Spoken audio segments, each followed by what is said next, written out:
Asking questions as a candidate for sales associate. So, candidate name, do you have any questions for us before we wrap up? Yes, I do.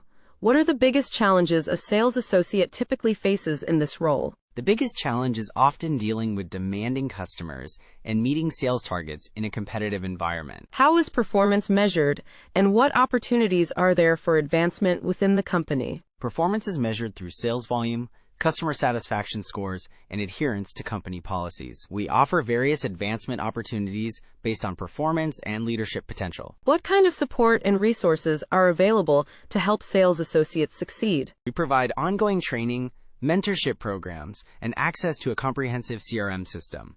We also have a strong team culture where colleagues support each other. That's very helpful. Thank you for answering my questions. Assessing customer service skills for sales associate. As a sales associate, customer service is paramount. How would you define excellent customer service? Excellent customer service means exceeding customer expectations by providing helpful, friendly, and efficient assistance. It's about building rapport and creating a positive experience. How do you handle a customer who is clearly upset and yelling?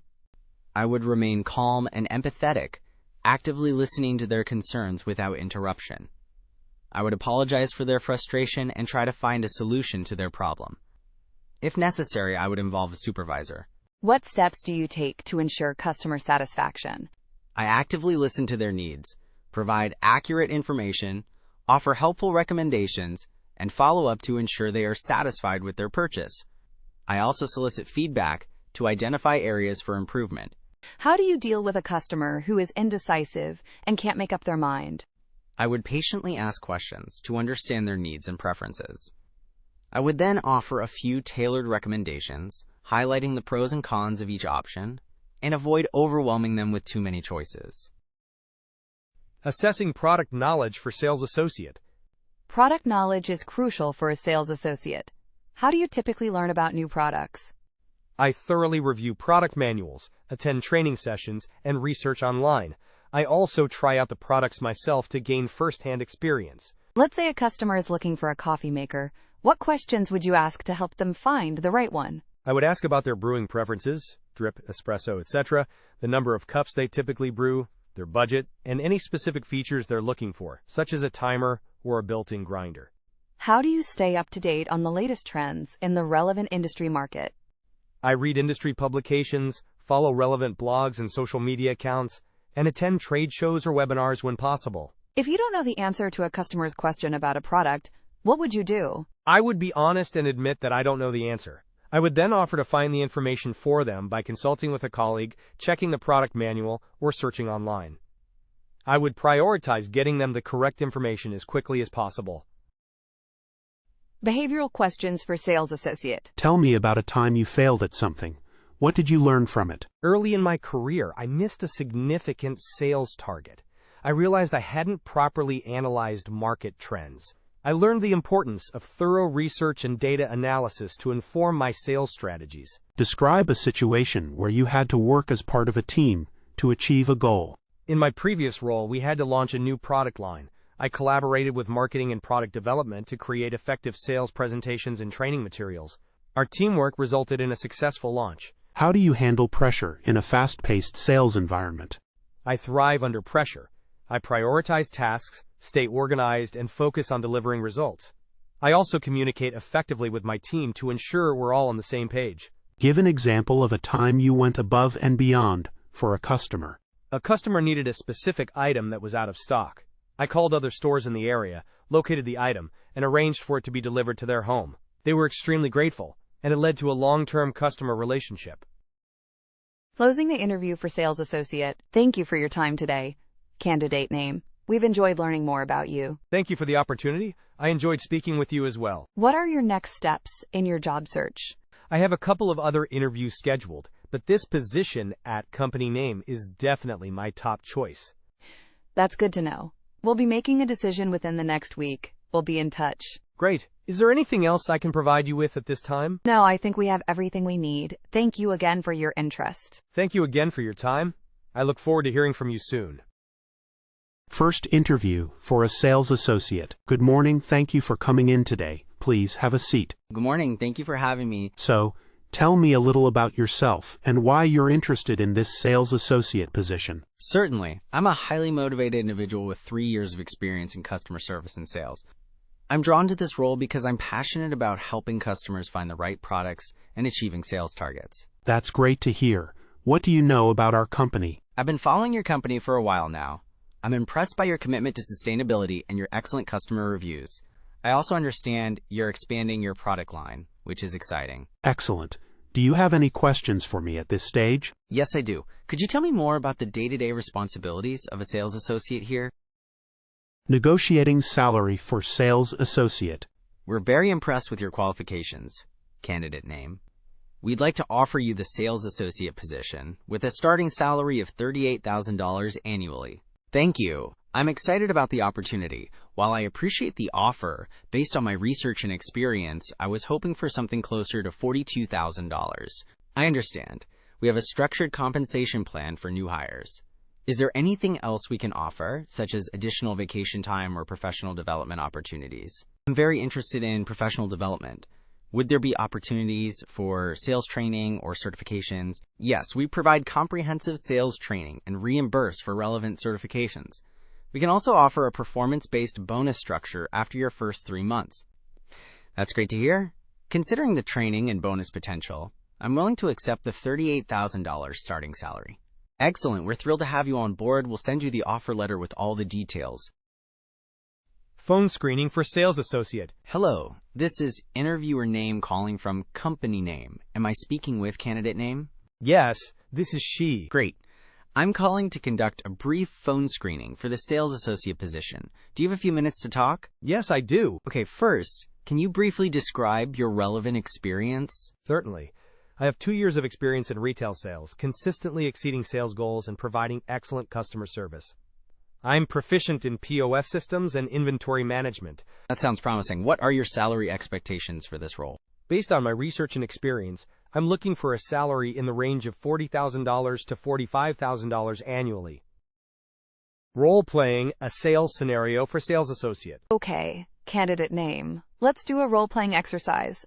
I'm a customer looking for a new laptop. Sell me one. Hi there, welcome. I see you're looking at laptops. What will you primarily be using it for, work, school, or personal use? Mostly for work, some travel, and presentations. Great, then let me show you our Ultrabook series. They're lightweight, powerful, and have excellent battery life. Perfect for travel and presentations. What's your budget looking like? Around $1,200. Perfect. This model fits right in your budget. It has a fast processor, ample storage, and a crisp display. Plus, it comes with a free extended warranty for your peace of mind. Would you like to try it out? Tell me more about the processor. It's an Intel Core i7, which means it can handle multiple tasks simultaneously without slowing down. You'll be able to run demanding applications and give presentations smoothly. Second interview for a sales associate. Welcome back, candidate name. It's great to see you again. Today we'll delve deeper into your sales skills. Thank you for having me back. I'm looking forward to it. Can you describe a time you had to deal with a difficult customer and how you resolved the situation? Yes, I recall a situation where a customer was upset about a delayed delivery. I actively listened to their concerns, apologized for the inconvenience, and offered a discount on their next purchase. I also followed up to ensure their issue was fully resolved. That's a good approach. How do you stay motivated to achieve sales targets? I'm naturally driven to succeed. I set personal goals, track my progress, and celebrate small victories. I also find motivation in helping customers find the perfect solutions to their needs. What sales techniques do you find most effective? Building rapport and understanding customer needs are crucial.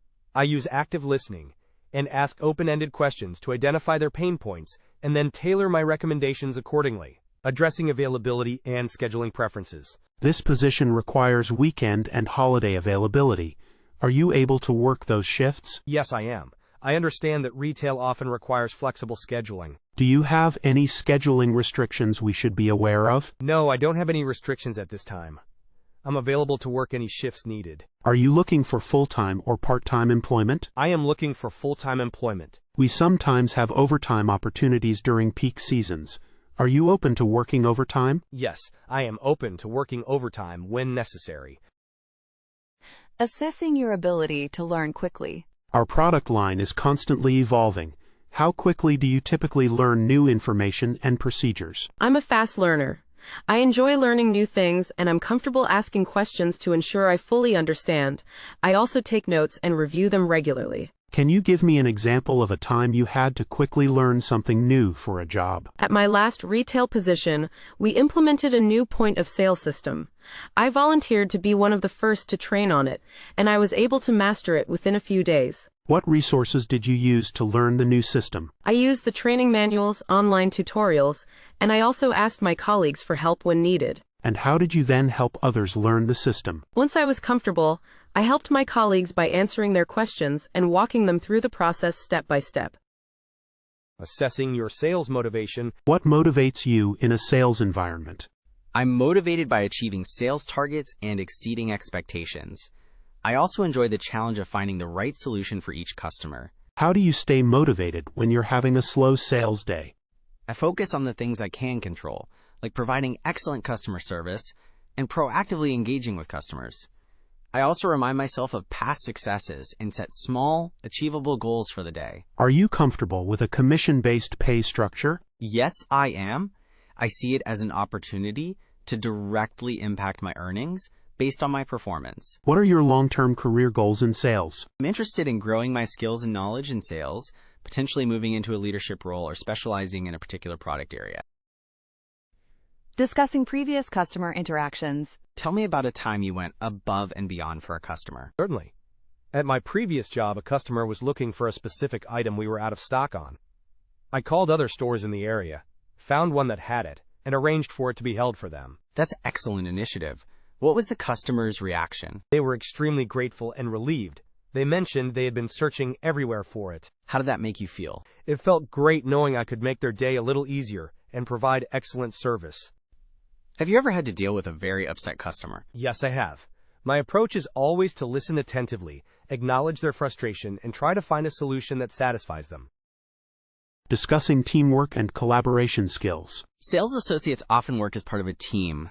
Describe a time you worked effectively as part of a team to achieve a common goal. At my previous job, we had a team goal to increase sales by 15% during a specific promotional period. We brainstormed ideas together, divided tasks based on our strengths, and supported each other throughout the campaign. What was your specific role in that team effort? I was responsible for creating engaging displays and promoting the sale to customers. I also helped train newer team members on the promotional details. How did you handle disagreements or conflicts within the team? I believe in open communication and addressing issues directly and respectfully. I try to find common ground and work towards a solution that benefits the team as a whole. What do you think are the key qualities of a good team player? I think a good team player is someone who is reliable, supportive, communicative, and willing to help others succeed. Evaluating problem solving in a retail setting. Imagine a customer is unhappy with a product they purchased and wants a refund, but they don't have a receipt. How would you handle that situation? First, I'd apologize for the inconvenience and listen to their complaint. Then I'd try to locate the purchase in our system using their card number or other identifying information. And if you couldn't find the purchase record? I would explain our store policy regarding returns without a receipt. Depending on the item and its condition, I might offer store credit or an exchange, with manager approval, of course. What if the customer becomes very upset and demands a full refund? I would remain calm and professional, reiterate our policy, and explain that I'm doing my best to help within the guidelines. I would also offer to get a manager involved to see if they can offer further assistance. That's a good approach. It's important to remain calm and professional. Exploring understanding of retail operations. What do you think are the most important aspects of maintaining a successful retail environment? I think a few things are key. Providing excellent customer service, maintaining a clean and organized store, and ensuring products are readily available and well displayed. How would you contribute to creating a positive shopping experience for our customers? I would greet customers with a smile, offer assistance proactively, and make sure to answer their questions thoroughly and honestly. I'd also be mindful of store presentation and ensure shelves are stocked and tidy. What is your experience with inventory management? In my previous role, I assisted with inventory counts, restocking shelves, and organizing the stockroom. I understand the importance of accurate inventory management for preventing losses and ensuring product availability. How familiar are you with loss prevention strategies? I understand the importance of being vigilant and observant to prevent theft. I'm familiar with basic loss prevention techniques, such as monitoring customer activity and reporting suspicious behavior. Understanding customer service philosophy. What does excellent customer service mean to you? To me, excellent customer service means exceeding customer expectations by providing helpful, friendly, and efficient assistance. How do you ensure a customer has a positive experience, even if they don't make a purchase? By being helpful and informative, even if they're just browsing. Offering assistance, answering questions thoroughly, and being friendly can leave a lasting positive impression. What is more important, speed or accuracy? Accuracy is more important. While speed is valuable, providing incorrect information or making mistakes can damage the customer's trust and lead to further issues. How do you handle a customer who is indecisive? I would ask clarifying questions to understand what they're looking for, and then present a few options that best fit their needs. I would avoid overwhelming them with too many choices. Understanding sales strategies and closing techniques. What sales strategies do you find most effective? I believe in building rapport and understanding the customer's needs first. Then, I can present solutions that directly address those needs. Do you have a preferred closing technique? I like the assumptive close, where I phrase questions as if the customer has already decided to buy. For example, would you like that gift wrapped? How do you handle a customer who is hesitant to make a purchase? I try to understand their hesitation. Is it price, features, or something else? Then, I address their concerns with factual information and offer alternatives if possible. What's your take on upselling and cross-selling? I think they're valuable tools, but they need to be done ethically and with the customer's best interest in mind. It's about providing value, not just pushing products. Understanding visual merchandising concepts. Are you familiar with the concept of visual merchandising? Yes, I am.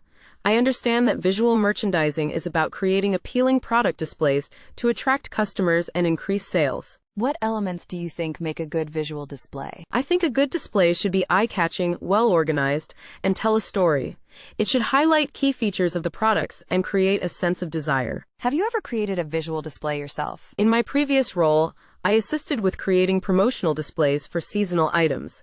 I helped arrange products, create signage, and ensure the displays were visually appealing and aligned with the brand's image.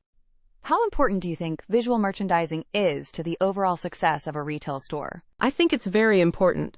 Effective visual merchandising can significantly impact customer engagement, drive sales, and enhance the overall shopping experience. Assessing adaptability to different customer personalities. How do you adapt your sales approach to different customer personalities? I try to mirror their communication style.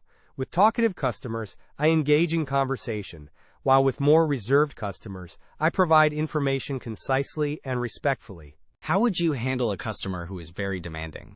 I would remain calm and professional, actively listen to their demands, and try to find a solution that meets their needs while staying within company policy. What if a customer is indecisive? I would help them narrow down their options by highlighting the key features and benefits of each product. I'd also offer my expert opinion to guide them towards a decision. How do you handle a customer who is overly friendly or flirtatious? I would maintain a professional demeanor and keep the focus on their needs and the products. I would politely but firmly set boundaries if necessary. Assessing customer interaction skills. How do you typically approach a customer who enters the store? I greet them with a friendly smile and a simple, "Welcome, let me know if you need anything." I try to gauge if they want assistance immediately or prefer to browse. What if a customer seems unsure about what they're looking for? I'd ask open-ended questions to understand their needs and preferences. For example, what are you hoping to find today? Or, what features are most important to you? How do you handle a customer who is upset or frustrated? I remain calm and empathetic. I actively listen to their concerns, apologize for the inconvenience, and try to find a solution that satisfies them. What's your strategy for creating a positive customer experience? Genuine engagement and helpfulness are key. I aim to make each customer feel valued and appreciated, regardless of whether they make a purchase. Assessing sales techniques and closing strategies. What sales techniques have you found to be most effective? Building rapport and understanding the customer's needs are key. I also use features and benefits selling to highlight how the product solves their problem. How do you handle a customer who is hesitant to make a purchase? I try to address their concerns by providing more information or offering alternatives. I might also highlight special promotions or warranties to encourage them. What's your approach to closing a sale? I look for buying signals and then directly ask if they're ready to proceed. For example, based on what you've said, this seems like a great fit. Would you like to take it home today? What if a customer says they need to think about it? I respect their decision and offer to answer any further questions they may have. I might also give them my business card and encourage them to reach out if they change their mind. Discussing availability and scheduling. What is your availability to work? I am generally available. Mention days and times. I am also flexible and willing to work weekends and holidays as needed. Are you able to work overtime if required? Yes, I am generally able to work overtime on occasion, if given sufficient notice. Do you have any scheduling restrictions we should be aware of? No, I don't have any major scheduling restrictions at this time. Are you comfortable working different shifts, including opening and closing? Yes, I am comfortable working a variety of shifts. I understand that retail often requires flexibility. Discussing previous retail experience and responsibilities. Can you describe your previous retail experience? I worked at previous retailer for duration, where I was responsible for assisting customers, processing transactions, stocking shelves, and maintaining a clean and organized store environment. What were your key responsibilities in your previous role? Beyond customer service, I was also responsible for visual merchandising, handling returns and exchanges, and meeting sales targets. What did you enjoy most about your previous retail job? I enjoyed interacting with customers and helping them find the perfect product. I also enjoyed working as part of a team to achieve our sales goals. What were some of the challenges you faced in your previous role? Dealing with difficult customers and managing inventory during peak seasons were challenging, but I learned valuable skills in conflict resolution and time management. Exploring problem solving in a sales context. Describe a time you had to solve a problem for a customer. A customer wanted a specific item that was out of stock. I checked nearby stores, offered a similar alternative, and suggested ordering it online with free shipping to their home. What if a customer's payment is declined? I'd discreetly inform them and offer alternative payment methods, like another card or cash. If possible, I might suggest a payment plan if available. How would you handle a situation where a product is damaged? I would apologize to the customer, assess the damage, and offer a replacement or a refund, following company policy. I'd also document the issue. What if you disagree with a company policy while helping a customer? I would follow the policy while still trying to find a way to help the customer within those guidelines.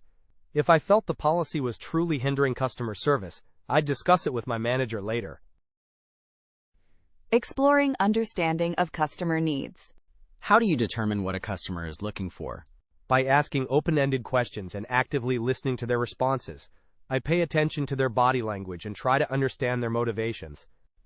What if a customer isn't sure what they need? I'd ask about the problem they're trying to solve or the goal they're trying to achieve. Then I can offer suggestions based on their needs. How do you handle a situation where a customer's needs are unrealistic? I would gently explain the limitations and offer alternative solutions that are more feasible. I would focus on what we can do to help them. Why is understanding customer needs important in sales? It's essential for building trust and providing relevant recommendations. By understanding their needs, I can offer solutions that truly benefit them, leading to increased sales and customer loyalty. Understanding loss prevention techniques. What is your understanding of loss prevention in a retail environment? It's about preventing theft, damage, and other losses to the company, protecting both merchandise and assets. What are some common loss prevention techniques? Monitoring customer behavior, securing high-value items, properly tagging merchandise, and being aware of surroundings are all important. What would you do if you suspected someone was shoplifting? I would alert a manager or security personnel immediately. I wouldn't confront the individual myself, as that could be dangerous. Why is loss prevention important for a sales associate? It helps protect the company's profits and ensures that we can continue to offer competitive prices and a positive shopping experience for all customers. Understanding product knowledge acquisition. How do you typically learn about new products? I read product manuals, attend training sessions, and try the products myself to understand their features and benefits. I also look at customer reviews. How important do you think product knowledge is for a sales associate? It's crucial. Knowing the products inside and out allows me to answer customer questions accurately, recommend the best options, and build trust. What if you don't know the answer to a customer's question about a product? I would be honest and say that I don't know, but I would immediately find the answer by checking resources or asking a colleague. I'd then get back to the customer promptly. How do you stay up to date with new product releases and updates? I would regularly check company communications, attend product training, and follow industry news related to our products. Understanding sales motivation and drive. What motivates you in a sales environment? I'm driven by the opportunity to connect with people and help them find solutions. Seeing a customer satisfied with their purchase is very rewarding. How do you stay motivated when facing rejection? I view rejection as a learning opportunity. I analyze what I could have done differently and use it to improve my approach next time. Can you give me an example of a time you overcame a sales obstacle? In my previous role, a customer was hesitant about a product's price. I highlighted its long-term value and offered a payment plan, which ultimately closed the deal. That's great. Do you consider yourself a self-starter? Yes, I proactively seek out opportunities to improve sales and customer satisfaction. I'm always looking for ways to contribute beyond my basic responsibilities. Demonstrating product knowledge and learning ability. How do you approach learning about new products and services? I start by thoroughly reviewing all available product documentation, including manuals, brochures, and online resources. What else do you do? I also try to get hands-on experience with the product whenever possible. This allows me to understand its features and benefits firsthand. And what about staying up to date on new releases and updates? I subscribe to industry newsletters and follow relevant blogs and social media accounts. I also attend product training sessions whenever they are offered.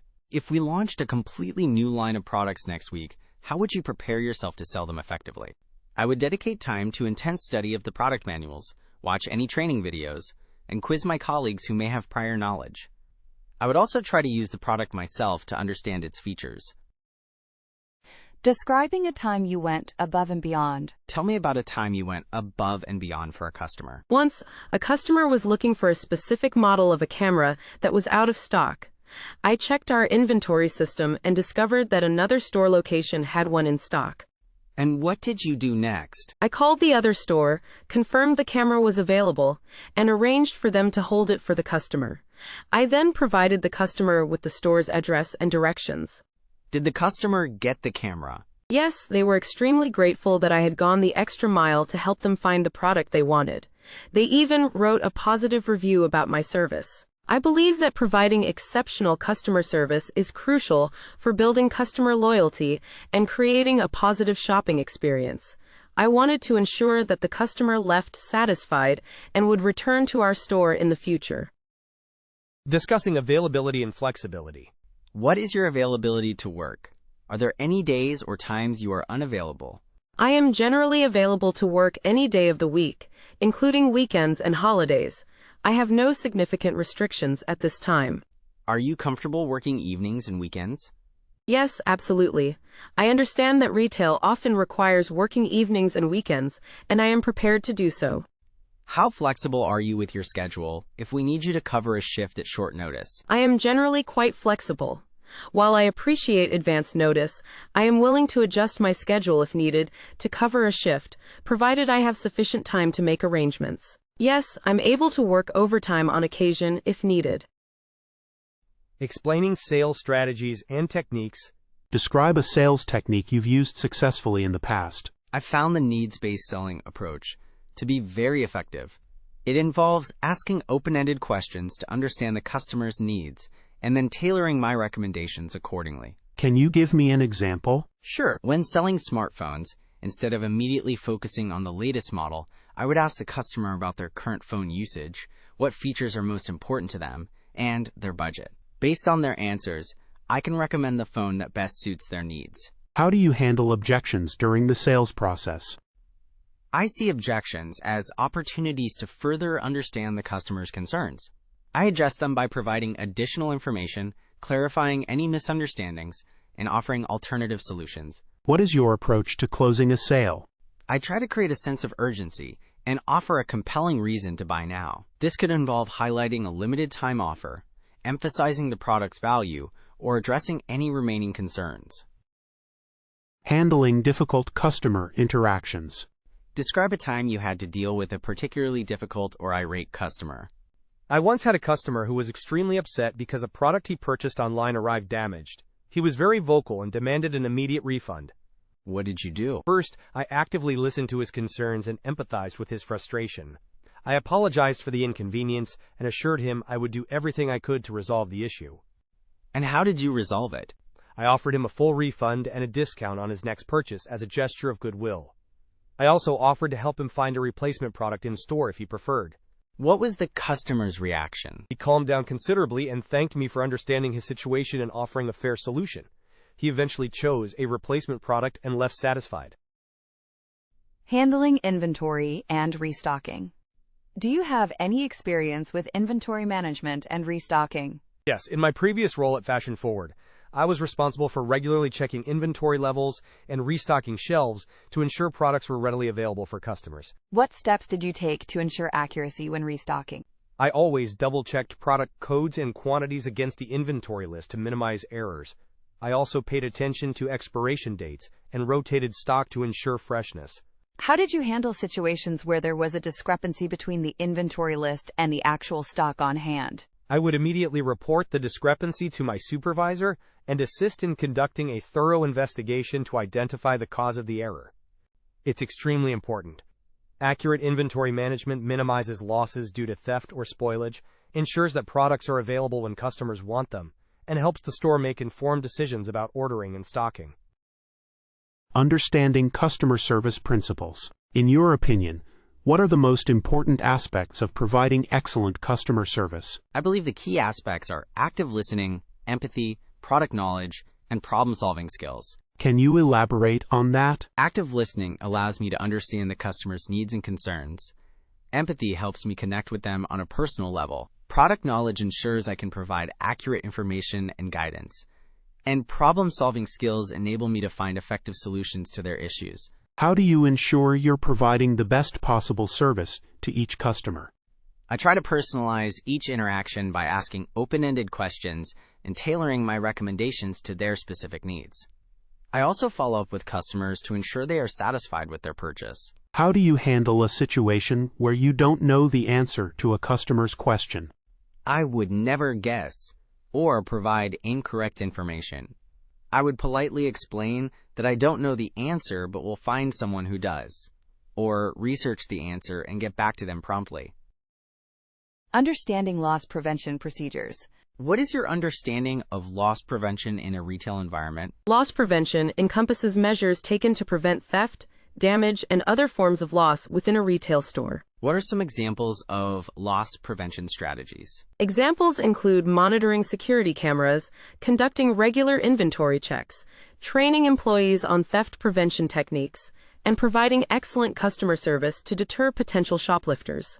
What would you do if you suspected someone of shoplifting? I would follow company policy, which typically involves discreetly observing the individual, alerting a manager or security personnel, and avoiding direct confrontation unless absolutely necessary. Loss prevention protects profit margins, helps maintain inventory accuracy, and contributes to a safer and more secure shopping environment for both customers and employees. Understanding sales targets and motivation. Can you tell me about a time you were motivated to exceed a sales target? Certainly. At my previous role at Tech Solutions, I was consistently motivated by the monthly team goals. One month, we were significantly behind. I took the initiative to analyze our sales data, identify slow-moving products, and suggest targeted promotions. And what was the outcome? The promotions were successful, and I personally exceeded my individual target by 15%. Contributing significantly to the team reaching its overall goal. That's excellent. How do you typically stay motivated in a sales environment? I find motivation in connecting with customers, understanding their needs, and helping them find the perfect solution. Also, I enjoy the challenge of constantly improving my sales techniques. What kind of sales targets do you find most motivating?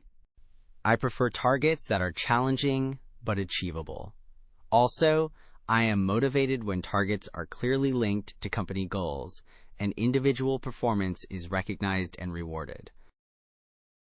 Understanding visual merchandising basics. What is your understanding of visual merchandising? Visual merchandising is the practice of presenting products in a visually appealing and organized manner to attract customers and encourage sales. What are some key elements of effective visual merchandising? Key elements include creating eye-catching displays, using appropriate lighting and signage, organizing products logically, and ensuring that the store is clean and well-maintained. How would you approach creating a new display for a seasonal promotion? I would start by researching the theme of the promotion and identifying the key products to feature. I would then create a visually appealing display that highlights the product's benefits and encourages customers to make a purchase. Effective visual merchandising can attract attention, create a positive shopping experience, highlight product features and benefits, and ultimately drive sales by influencing customer purchasing decisions. Adaptability and flexibility. The retail environment can be fast-paced and unpredictable. How do you handle working under pressure? I thrive in fast-paced environments. I stay organized, prioritize tasks, and remain focused on providing excellent customer service, even when things get hectic. Are you comfortable with changes in tasks or priorities? Yes, I'm adaptable and flexible. I understand that priorities can shift quickly in retail, and I'm willing to adjust my workflow as needed to meet the demands of the business. What if you were asked to cover a shift at short notice? I would do my best to accommodate the request, depending on my availability and personal commitments. I understand the importance of ensuring adequate staffing levels to provide excellent customer service. That's helpful. We appreciate that flexibility. Customer engagement and communication. How would you approach a customer who seems hesitant or unsure about making a purchase? I would approach them with a friendly and helpful attitude without being pushy. I'd ask if they have any questions or if there's anything I can assist them with. And if they express concerns about the price? I would acknowledge their concern and highlight the value and benefits of the product, focusing on how it meets their specific needs. I might also suggest alternative options that fit their budget. How do you ensure you're communicating effectively with customers from diverse backgrounds? I make an effort to be respectful and attentive to their individual needs and preferences. I avoid using jargon and ensure my communication is clear and easy to understand. What if there's a language barrier? I would try to use visual aids or gestures to communicate, and if possible, seek assistance from a colleague who speaks their language. I would also be patient and understanding. Demonstrating initiative and proactiveness. Describe a time when you took initiative at work without being asked. At my previous job, I noticed that our product displays were often disorganized and cluttered. I took it upon myself to reorganize them, creating a more visually appealing and customer-friendly presentation. This led to an increase in sales for those items. That's a great example. How do you stay motivated in a sales role? I'm motivated by achieving sales targets, helping customers find the right products, and contributing to the overall success of the team. I also enjoy learning about new products and developing my sales skills. What would you do if you noticed a colleague struggling to meet their sales targets? I would offer my support and assistance, sharing my sales techniques and best practices. I would also encourage them to seek guidance from our manager or other experienced colleagues. Teamwork is important to us. Demonstrating product knowledge. How quickly do you think you can learn about our products and services? I'm a fast learner, and I'm confident I can quickly acquire the necessary product knowledge. I'm eager to study the product manuals, attend training sessions, and learn from experienced colleagues. What strategies would you use to stay up to date with new products and promotions? I would regularly check company communications, attend product briefings, and proactively seek out information about new releases and promotions. I would also make it a point to use and experience the products myself. Let's say a customer asks you about a product feature you're not familiar with. How would you respond? I would be honest and admit that I'm not immediately familiar with that specific feature, but assure them that I will find the answer for them. I would then quickly consult the product information or ask a colleague for assistance. That's a good approach. It's important to be honest and resourceful. Handling difficult customer situations. Sometimes, sales associates have to deal with difficult or upset customers. How would you handle such a situation? I would remain calm and empathetic and actively listen to their concerns. I would apologize for the inconvenience and try to understand the root cause of their frustration. What if the customer is being unreasonable or aggressive? I would maintain a professional demeanor and avoid escalating the situation. I would try to de-escalate the situation by acknowledging their feelings and offering a solution. If necessary, I would involve a manager or supervisor. Can you give me an example of a time you successfully resolved a difficult customer situation? A customer was upset because the product they purchased was faulty. I listened to their complaint, apologized for the issue, and offered them a full refund or a replacement product. They were ultimately satisfied with the resolution. And what if you couldn't resolve the issue to their satisfaction? I would explain the limitations of what I could do and offer alternative solutions within company policy. I would also express my sincere regret that I couldn't fully meet their expectations and ensure they felt heard. Handling sales targets and performance. This role involves meeting sales targets. How do you feel about working towards and achieving sales goals? I'm very comfortable with sales targets. I see them as a challenge and an opportunity to improve my performance and contribute to the team's success. Can you give me an example of a time you exceeded a sales target? In my previous role at previous company, I consistently exceeded my monthly sales target by at least 15%. I achieved this by focusing on building strong customer relationships and proactively identifying sales opportunities. And what strategies did you use to identify those opportunities? I paid close attention to customer inquiries, observed their browsing habits, and actively suggested complementary products to enhance their purchase. That's great. What if you were consistently struggling to meet your targets? I would first analyze my performance to identify areas for improvement. I would also seek guidance from my manager and colleagues and actively look for ways to enhance my sales techniques and product knowledge. Loss prevention awareness. Loss prevention is important in retail. What is your understanding of loss prevention techniques? I understand that loss prevention involves preventing theft and damage to merchandise. This includes being observant of customer behavior, following company procedures for handling cash and inventory, and reporting any suspicious activity. What steps would you take if you suspected someone was shoplifting? I would discreetly observe their behavior and notify a manager or security personnel.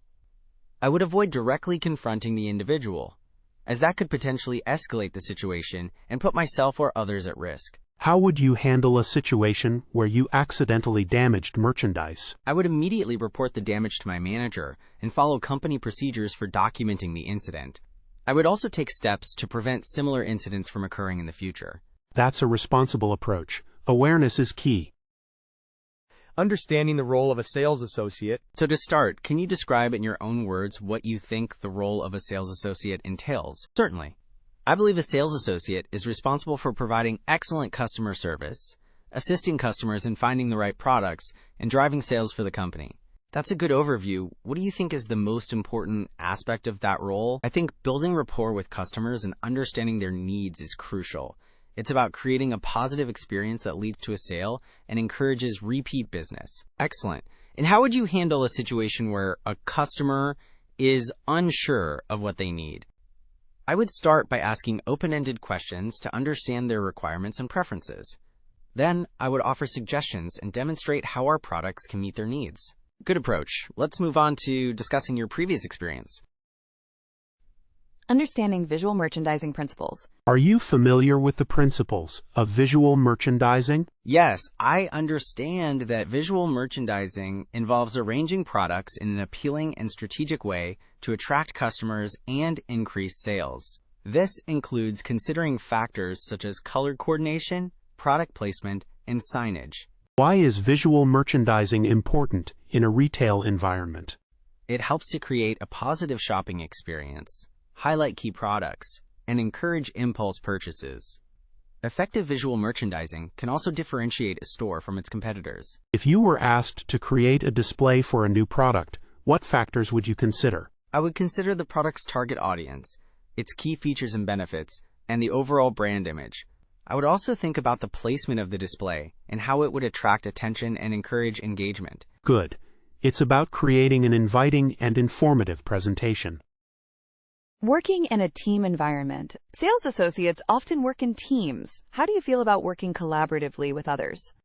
I enjoy working in a team environment. I believe that collaboration leads to better results and a more positive work atmosphere.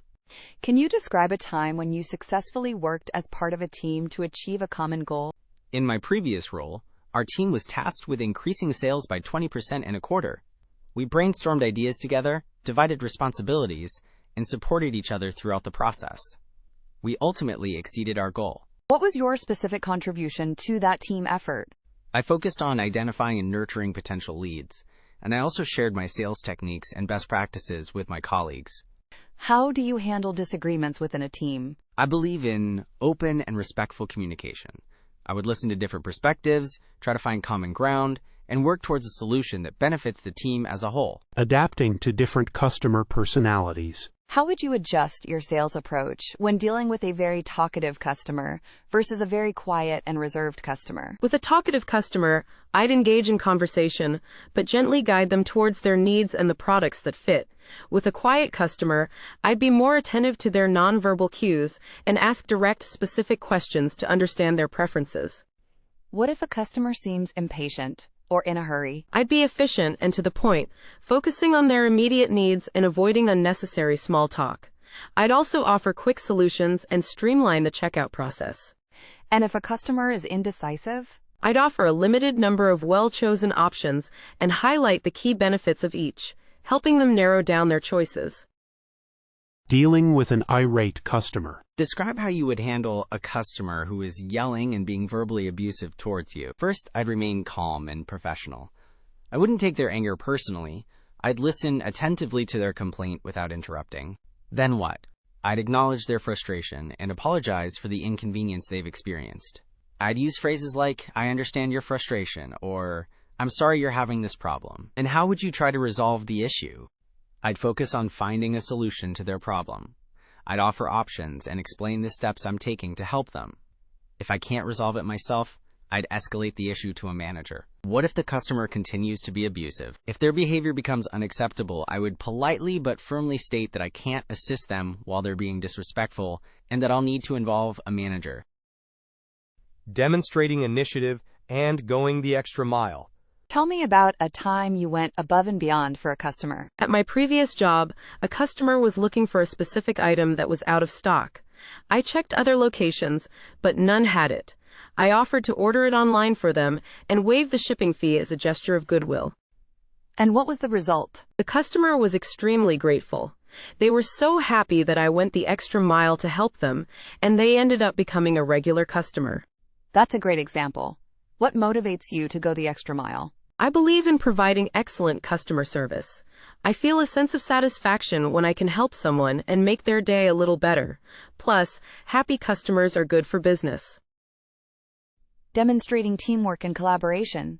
Describe a time you worked as part of a team to achieve a sales goal. In my previous role, our team had a monthly sales target.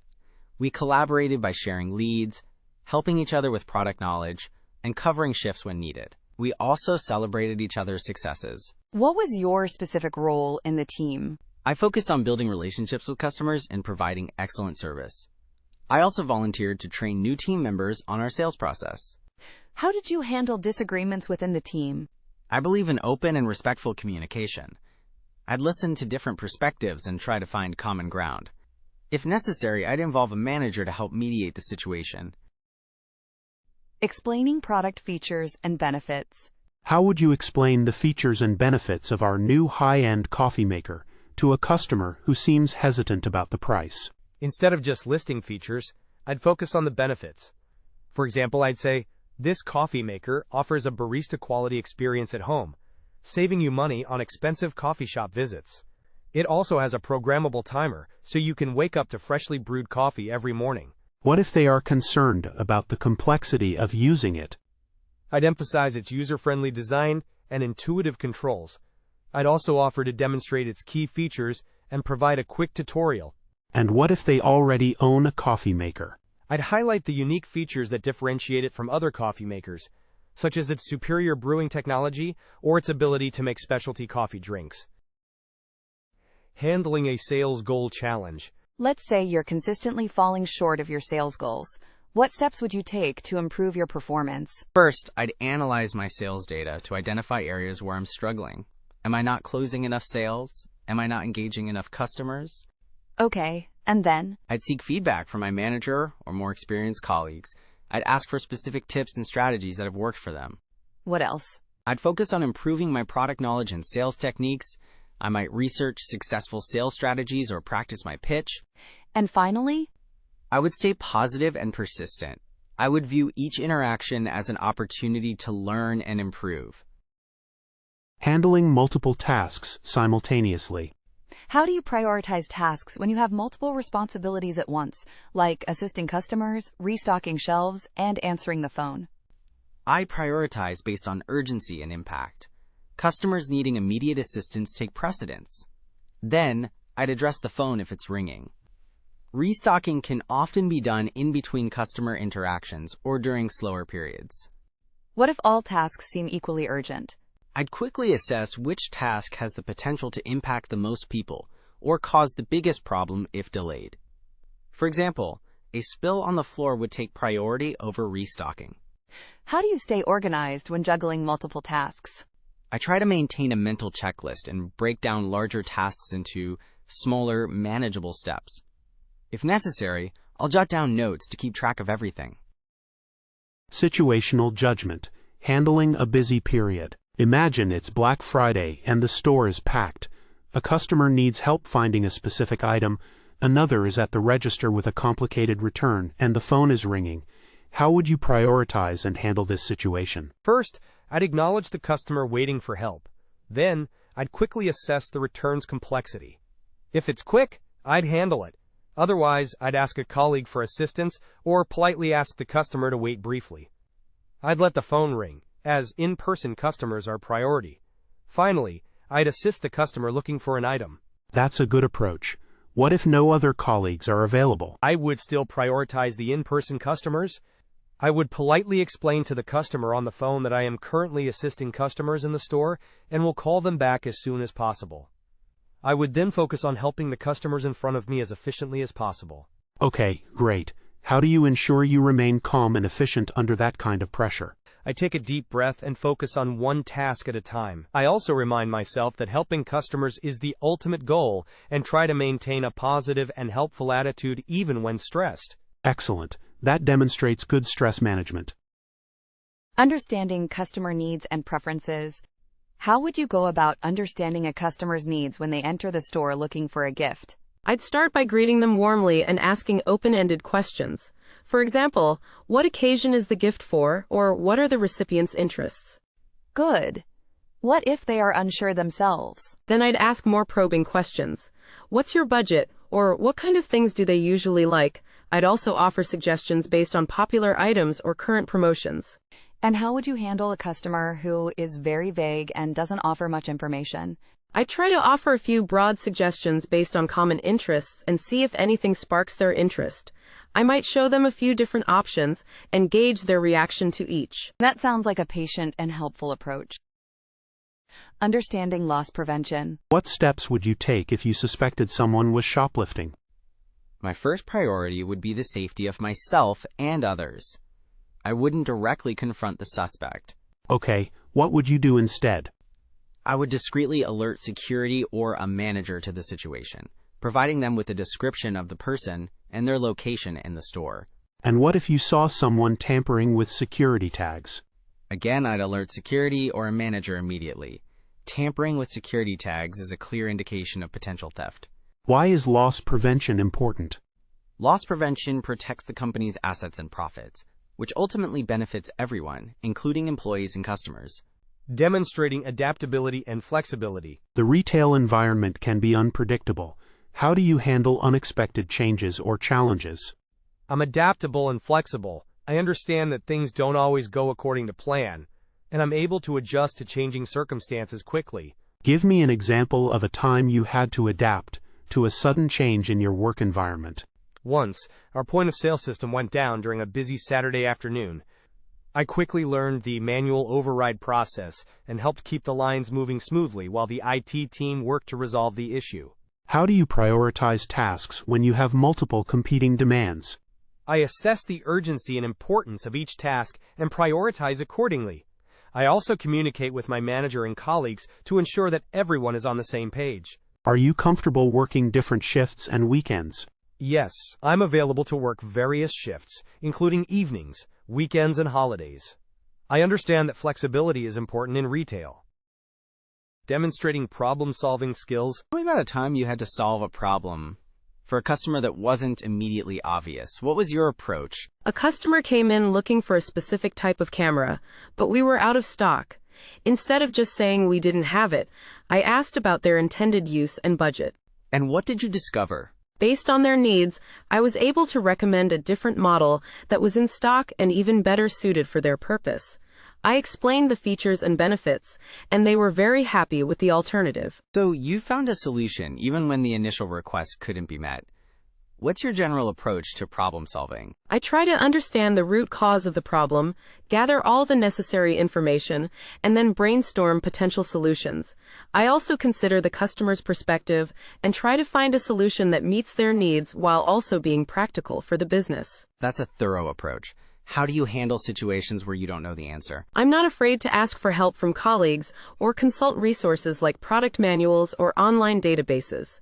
It's important to find the correct information to provide the best service. Describing your sales style. How would you describe your sales style? Are you more aggressive or consultative? I'd say I'm more consultative.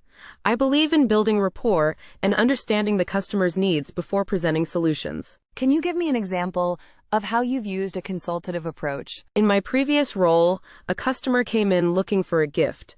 Instead of immediately showing them the most expensive items, I asked about the recipient's interests and preferences.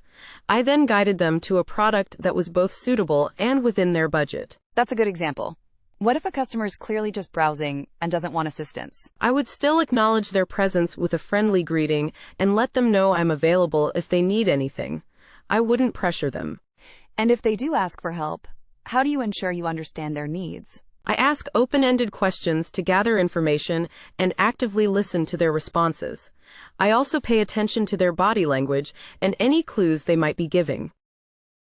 Discussing previous retail experience. Tell me about your previous experience in retail. What were your responsibilities? In my previous role at previous retailer, I was responsible for assisting customers, processing transactions, stocking shelves, and maintaining the store's appearance. What did you enjoy most about that role? I enjoyed interacting with customers and helping them find what they needed. I also liked working as part of a team to achieve sales goals. What were some of the challenges you faced? Dealing with difficult customers and managing long lines during peak hours were definitely challenging. But I learned valuable skills in conflict resolution and time management. How did you measure your success in that role? I tracked my individual sales performance, customer satisfaction scores, and adherence to company policies. I also received regular feedback from my manager. Discussing teamwork and collaboration. Sales associates often work as part of a team. Describe your experience working in a team environment. I thrive in team environments. In my previous role, I actively collaborated with my colleagues to achieve shared sales goals and provide excellent customer service.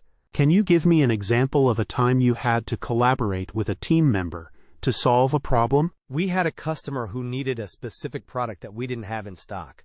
I worked with a colleague to check other stores in the area and eventually found one that had the product.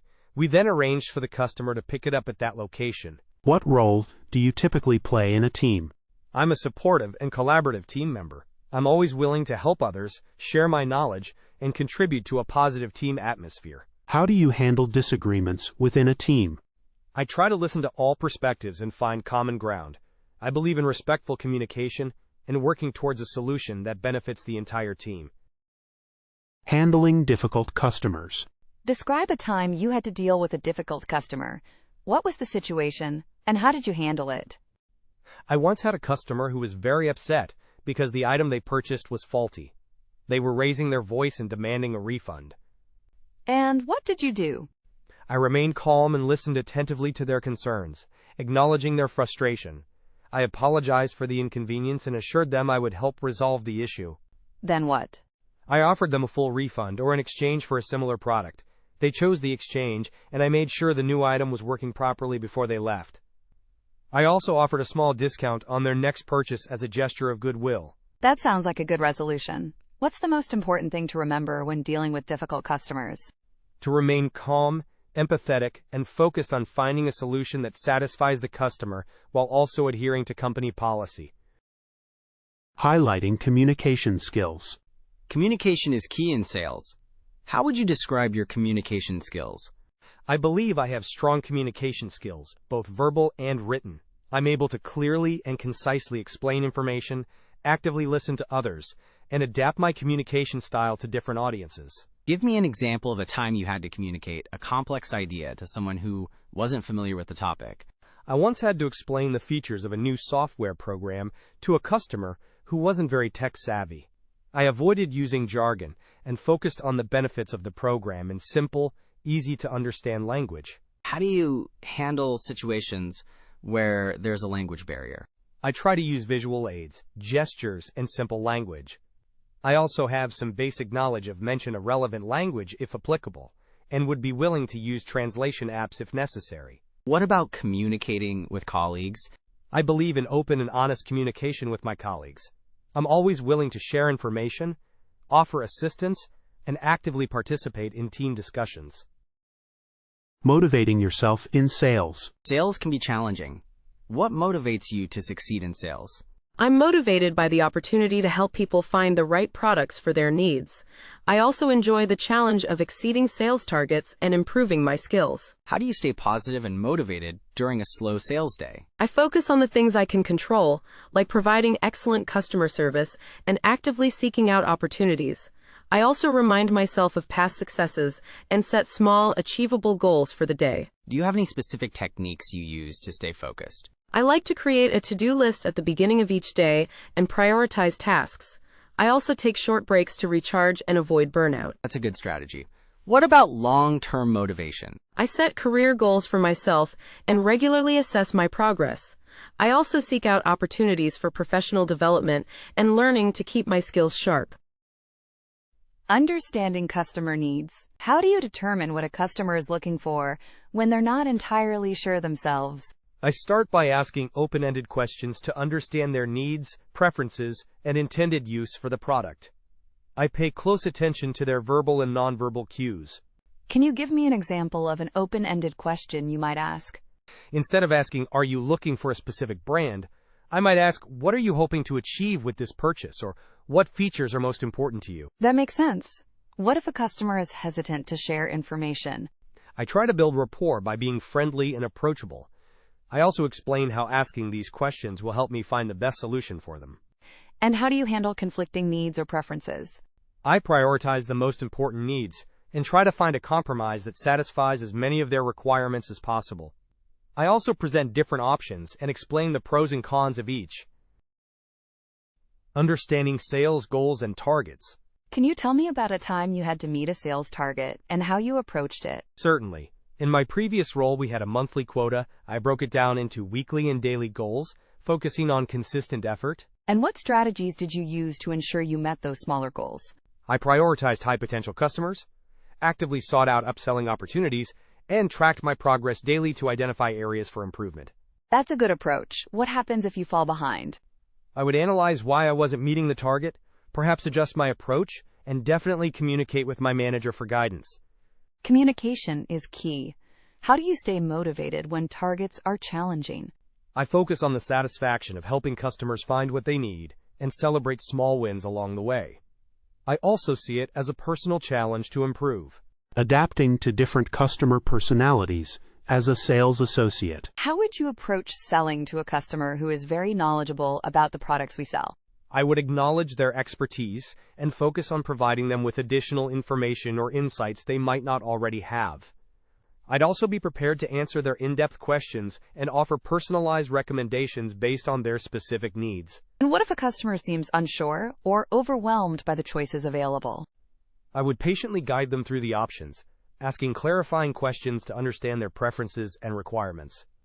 I'd avoid overwhelming them with too much information and focus on presenting a few key choices that align with their needs. How about a customer who is very price sensitive?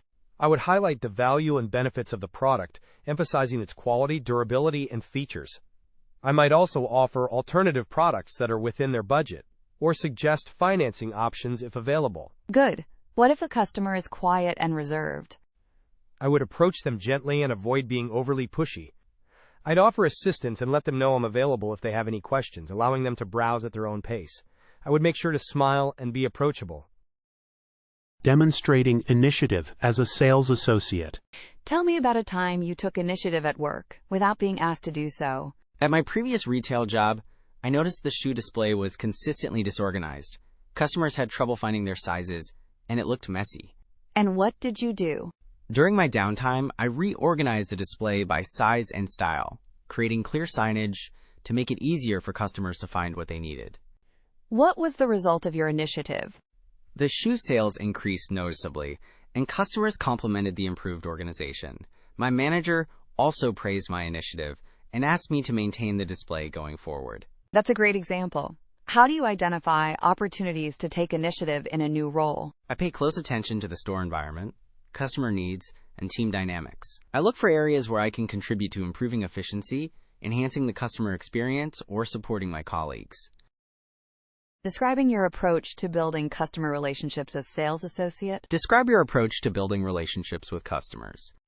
I believe in building rapport from the start. I greet customers warmly, make eye contact, and genuinely listen to their needs and preferences. What are some specific techniques you use to create a positive connection?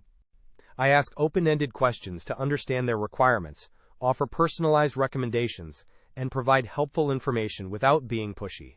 I also remember details about previous conversations to show I value their business. How do you handle situations where you can't immediately fulfill a customer's request? I would apologize for the inconvenience and explain why I can't fulfill their request immediately. I would then offer alternative solutions, such as checking inventory at another store or placing a special order. I would keep them informed throughout the process. How do you maintain relationships with customers after a sale? I might follow up with a thank you note or email, offering assistance with any questions or issues they may have. I also encourage them to sign up for our loyalty program or newsletter to stay informed about new products and promotions. Explaining product features and benefits as a sales associate. Let's say a customer is interested in a new blender. How would you explain its features and benefits? I would start by asking them what they plan to use the blender for, to understand their specific needs. Then I'd highlight the features that are most relevant to them. Give me an example of how you describe a specific feature and its benefit. For example, I might say, this blender has a powerful motor, which means it can easily crush ice and blend even the toughest ingredients, giving you smooth, consistent results every time. How would you handle a customer who seems skeptical about the product's claims? I would provide them with evidence to support the claims, such as customer reviews, product demonstrations, or comparisons to other blenders. I would also offer them the opportunity to try the blender themselves or to return it if they're not satisfied. What if the customer asks about a feature you're not familiar with? I would admit that I'm not immediately familiar with that specific feature, but assure them that I'll find the answer for them. I would then quickly consult the product manual, online resources, or a colleague to get the information they need. Handling a customer complaint regarding product quality as a sales associate. Imagine a customer returns to the store complaining about a product they purchased a week ago, saying it's faulty. How would you handle this situation? First, I would listen attentively and empathetically to the customer's complaint, allowing them to fully explain the issue without interruption. Okay, and what would you say to them? I would apologize for the inconvenience and assure them that I'll do my best to resolve the problem. I would then ask them to provide more details about the fault and when they noticed it. What steps would you take to assess the product? I would visually inspect the product for any obvious defects. If possible, I would try to replicate the issue they described. If I'm unsure, I would consult with a more experienced colleague or my manager. What resolution options would you offer the customer? Depending on the store's policy and the nature of the fault, I would offer them a replacement, a repair, or a refund. I would clearly explain the options and let them choose the one that best suits their needs. Handling a sales target challenge as a sales associate. Let's say you're consistently falling short of your sales targets. How would you approach this situation? First, I'd analyze my sales performance to identify areas for improvement.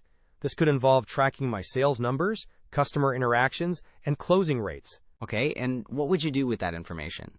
I'd seek advice from successful colleagues and my manager, asking for feedback on my sales techniques and product knowledge.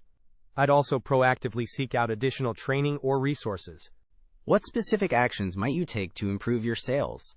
I might focus on improving my product knowledge, practicing my sales pitch, and actively seeking out opportunities to upsell or cross-sell to customers.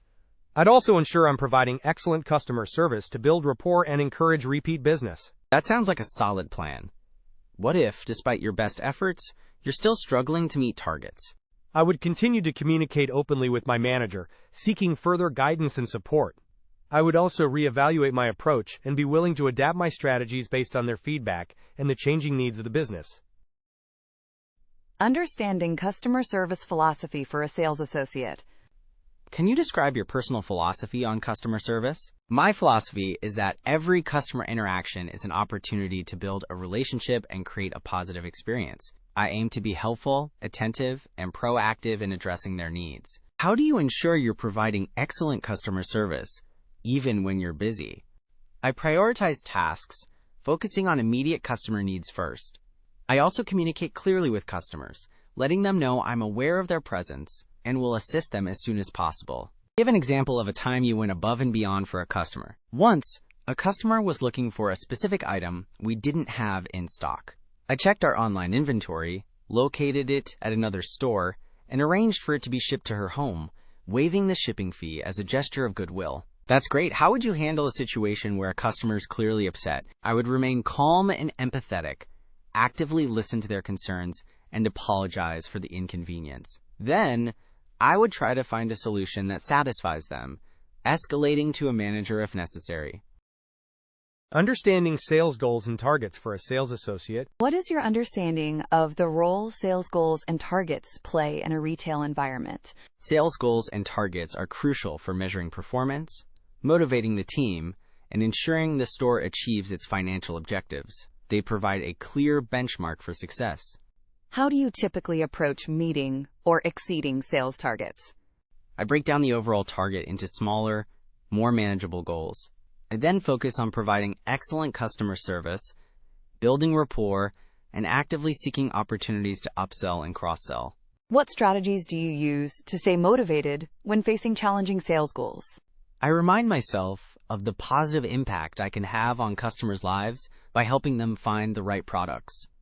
I also focus on celebrating small wins and learning from any setbacks. How do you track your progress towards meeting your sales goals? I regularly review my sales performance data, identify areas for improvement, and adjust my strategies accordingly. I also communicate with my manager to get feedback and support. Understanding the importance of product knowledge for sales associate. In your opinion, how important is product knowledge for a sales associate, and why? Product knowledge is extremely important. It allows me to confidently answer customer questions, provide accurate recommendations, and ultimately increase sales. Customers trust associates who are knowledgeable about the products they sell. How do you typically acquire and maintain product knowledge? I actively read product manuals, attend training sessions, and research online resources. I also make it a point to try out the products myself to gain first-hand experience. What would you do if a customer asked you a question about a product and you didn't know the answer? I would admit that I don't know the answer offhand, but assure them that I will find out. I would then consult with a colleague, check the product manual, or search online for the information. I would never guess or provide inaccurate information. How do you stay up to date on new products and features? I regularly check company communications, attend product launches, and participate in ongoing training programs. I also subscribe to industry publications and follow relevant blogs to stay informed about the latest trends. Understanding visual merchandising principles as a sales associate. Can you describe your understanding of visual merchandising and its importance in a retail setting? Visual merchandising is the art of presenting products in an appealing and organized way to attract customers and encourage sales. It's crucial for creating a positive shopping experience and driving revenue. What are some key principles of effective visual merchandising? Some key principles include creating eye-catching displays, using color and lighting effectively, grouping products logically, and ensuring the store is clean and well organized. Also, regularly updating displays to keep them fresh and engaging. How would you contribute to visual merchandising efforts in this role? I would follow the store's visual merchandising guidelines, assist with setting up displays, ensure products are neatly arranged, and maintain the overall cleanliness and appearance of the sales floor. Have you ever made a suggestion that improved visual merchandising in a previous role? Yes, at my previous job, I suggested grouping complementary items together in a display, which led to an increase in sales for both products. For example, we displayed scarves with hats, which encouraged customers to buy both. Assessing sales drive and ambition. What are your long-term career goals within the sales industry? I'm eager to grow and develop my sales skills. I see myself eventually moving into a leadership role, perhaps managing a team of sales associates, or even working in sales management. That's ambitious. What motivates you to excel in sales? I'm driven by the challenge of meeting and exceeding targets, building relationships with customers, and helping them find the right products to meet their needs. The sense of accomplishment is very rewarding. How do you typically set goals for yourself in a sales environment? I set both short-term and long-term goals. Short-term goals might be focused on daily sales targets, while long-term goals are tied to monthly or quarterly performance. I also try to improve a specific skill each month. Can you give me an example of a time you exceeded your sales goals? In my previous role, I consistently exceeded my monthly sales targets by at least 15%. I achieved this by focusing on building rapport with customers and understanding their individual needs.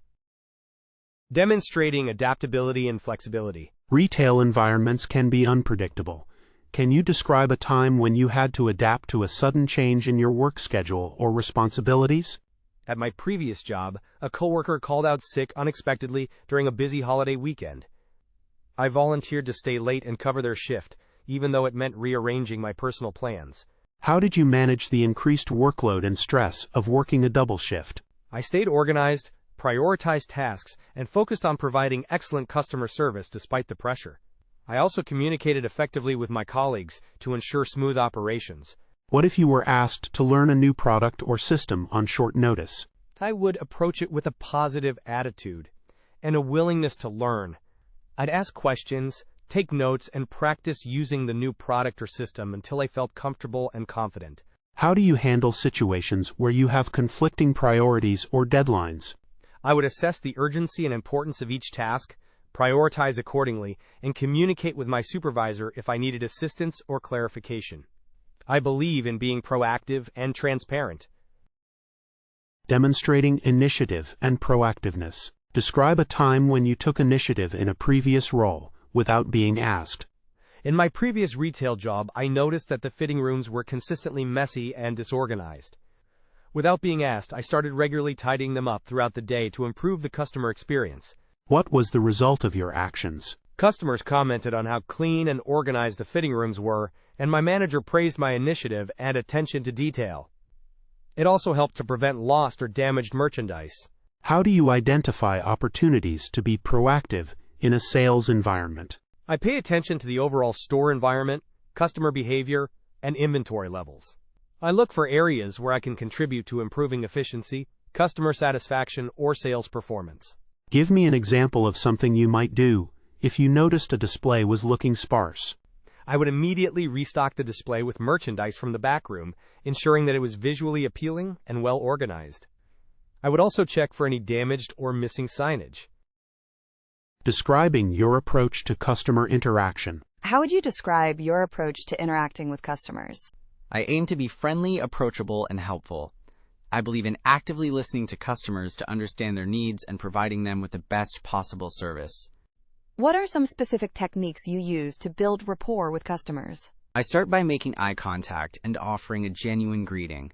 I try to find common ground or shared interests to build a connection. Asking open-ended questions helps me understand their needs better. How do you handle a situation where a customer is unsure about what they want? I would ask clarifying questions to help them narrow down their options.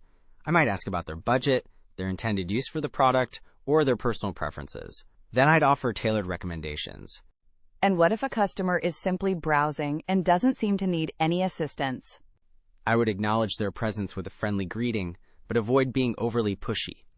I'd let them know I'm available if they have any questions, and then give them space to browse comfortably. Handling a customer seeking a discount. A customer asks for a discount on an item that isn't on sale. How do you respond? I would politely explain that the item is not currently on sale. However, I would offer to check if there are any other promotions or discounts available that they might qualify for. What if they insist on a discount, saying they can get it cheaper elsewhere? I would empathize with their desire to save money and reiterate that I'm unable to offer a discount on that particular item.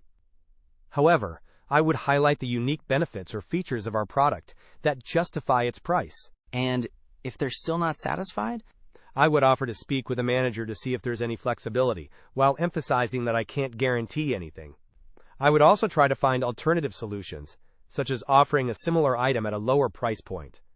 Why is it important to follow company policy in these situations? Following company policy ensures fairness and consistency for all customers.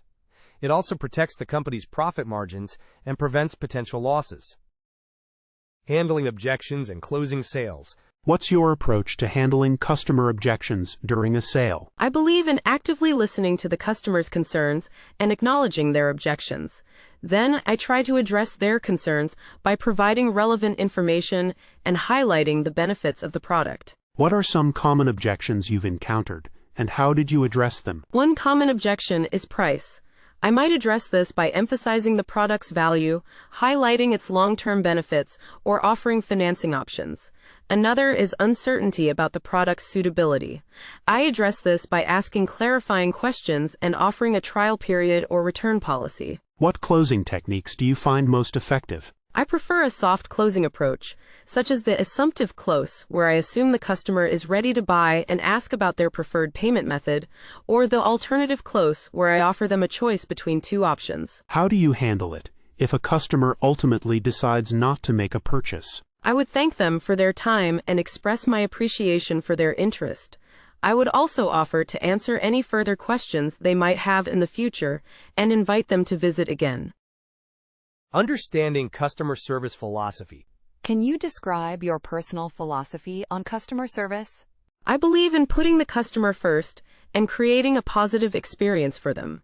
It's about understanding their needs and going the extra mile to help them find what they're looking for. That's good to hear. What does going the extra mile mean to you in a retail setting? It could be anything from offering personalized recommendations based on their preferences, to helping them carry their purchases to their car, or even just remembering their name on a return visit. How do you ensure that every customer has a positive experience, even when you're dealing with a large volume of people? By staying organized, prioritizing tasks, and maintaining a friendly and approachable demeanor, even a quick smile and acknowledgement can make a big difference. What if a customer is clearly upset or frustrated? How would you handle that? I would listen attentively to their concerns, apologize for the inconvenience, and try to find a solution that satisfies them. Remaining calm and empathetic is key. Understanding loss prevention procedures. What is your understanding of loss prevention in a retail environment? Loss prevention is crucial for protecting the company's assets and profitability. It involves being aware of potential theft, following security procedures, and reporting any suspicious activity. What are some specific actions you would take to prevent shoplifting? I would maintain good visibility throughout the store, greet customers as they enter, and offer assistance to anyone who seems to be lingering near merchandise. I'd also be observant of anyone acting suspiciously. If you witnessed someone shoplifting, what would you do? I would follow company policy. Typically, I would alert a manager or security personnel immediately, providing a description of the person and their actions. I would not directly confront the shoplifter. Why is it important to avoid direct confrontation? Direct confrontation can be dangerous and could escalate the situation. It's best to leave it to trained professionals to handle the situation safely and effectively. Understanding sales metrics. Are you familiar with common sales metrics used in retail? Yes, I understand the importance of metrics like sales per hour, average transaction value, conversion rate, and customer satisfaction scores. Can you explain how you would use sales per hour to improve your performance? By tracking my sales per hour, I can identify peak and slow periods. During slow periods, I can focus on proactive customer engagement, restocking shelves, or improving product knowledge. What about average transaction value? How can you influence that? I can increase average transaction value by suggesting complementary items, offering upgrades, or promoting special deals and promotions. Upselling and cross-selling are key. Why is customer satisfaction important, and how can you contribute to it? Customer satisfaction is crucial for building loyalty and generating repeat business. I can contribute to it by providing excellent service, addressing customer concerns promptly, and going above and beyond to meet their needs. Understanding visual merchandising. What is your understanding of visual merchandising, and why is it important? Visual merchandising is the art of presenting products in an appealing and engaging way to attract customers and increase sales. It's important because it helps to create a positive shopping experience and influence purchasing decisions. What are some key elements of effective visual merchandising? Key elements include creating eye-catching displays, using proper lighting, arranging products logically and attractively, and maintaining a clean and organized store environment. How would you ensure that a display is visually appealing and effective? I would use color coordination, create a focal point, and ensure that the display is well-balanced and uncluttered. I would also consider the target audience and the overall brand image. If you noticed a display was looking outdated or ineffective, what would you do? I would suggest changes to my manager, such as updating the product selection, rearranging the layout, or adding new signage or props. I would also research current visual merchandising trends to come up with innovative ideas. Adaptability and flexibility. Retail environments can be unpredictable. How do you handle unexpected changes or tasks? I try to stay calm and flexible. I assess the situation, prioritize tasks, and adapt my approach as needed. I also communicate with my team to ensure everyone is on the same page. Can you give me an example of a time you had to adapt to a sudden change at work? Once, a colleague called in sick unexpectedly during a busy holiday weekend. I volunteered to cover their shift and adjusted my responsibilities to ensure all customers were served efficiently. How comfortable are you with learning new products or systems quickly? I'm very comfortable with learning new things. I enjoy the challenge and I'm a quick learner. I often take the initiative to research new products or systems independently. Are you comfortable working different shifts and weekends? Yes, I understand that retail often requires flexible scheduling, and I'm happy to work different shifts and weekends as needed. Demonstrating initiative and proactiveness. Tell me about a time you took initiative at work, even when it wasn't specifically part of your job description. At my previous retail job, I noticed our display of seasonal items was disorganized. I reorganized it according to current trends, which increased sales in that section. That's great. What motivated you to do that? I wanted to improve the customer experience and contribute to the store's overall success. I felt it was my responsibility to take ownership. How do you stay proactive in a sales environment? I'm always looking for ways to improve processes, anticipate customer needs, and contribute to a positive team environment. Can you give me another example? I often research upcoming promotions or new product launches to be better prepared to answer customer questions and proactively suggest related items. Demonstrating product knowledge and enthusiasm. How do you typically learn about new products or services that you are selling? I actively seek out information through training materials, product manuals, and online resources. I also try the products myself whenever possible to gain first-hand experience. How do you convey your enthusiasm for a product to a customer? I speak confidently about the product's features and benefits, highlighting how it can solve their needs or improve their lives. I also use positive body language and maintain eye contact. What if you don't personally like a product you're selling? I would still focus on the product's features and benefits, highlighting the aspects that appeal to different customers. It's important to be professional and avoid expressing personal opinions that could negatively influence a customer's decision. How do you stay up to date on product updates and changes? I regularly check company communications, attend training sessions, and ask questions of my colleagues and managers to stay informed about any updates or changes to our product line. Handling customer inquiries and objections. How do you typically handle a customer who is unsure about a product and has many questions? I try to be patient and thorough, answering each question clearly and concisely. I also try to understand the root of their hesitation. What if a customer raises an objection, such as the price being too high? I would acknowledge their concern and then highlight the product's value and benefits that justify the price. I might also offer alternative options. Can you give me an example of how you've handled a price objection in the past? Yes, once a customer thought a jacket was too expensive. I pointed out its durable, weather-resistant material and its lifetime warranty, which ultimately convinced them it was a worthwhile investment. And if they still weren't convinced, I would politely thank them for their time and offer assistance with other products or services they might be interested in. handling returns and exchanges. What is your approach to handling customer returns and exchanges? I always start by being empathetic and understanding of the customer's situation.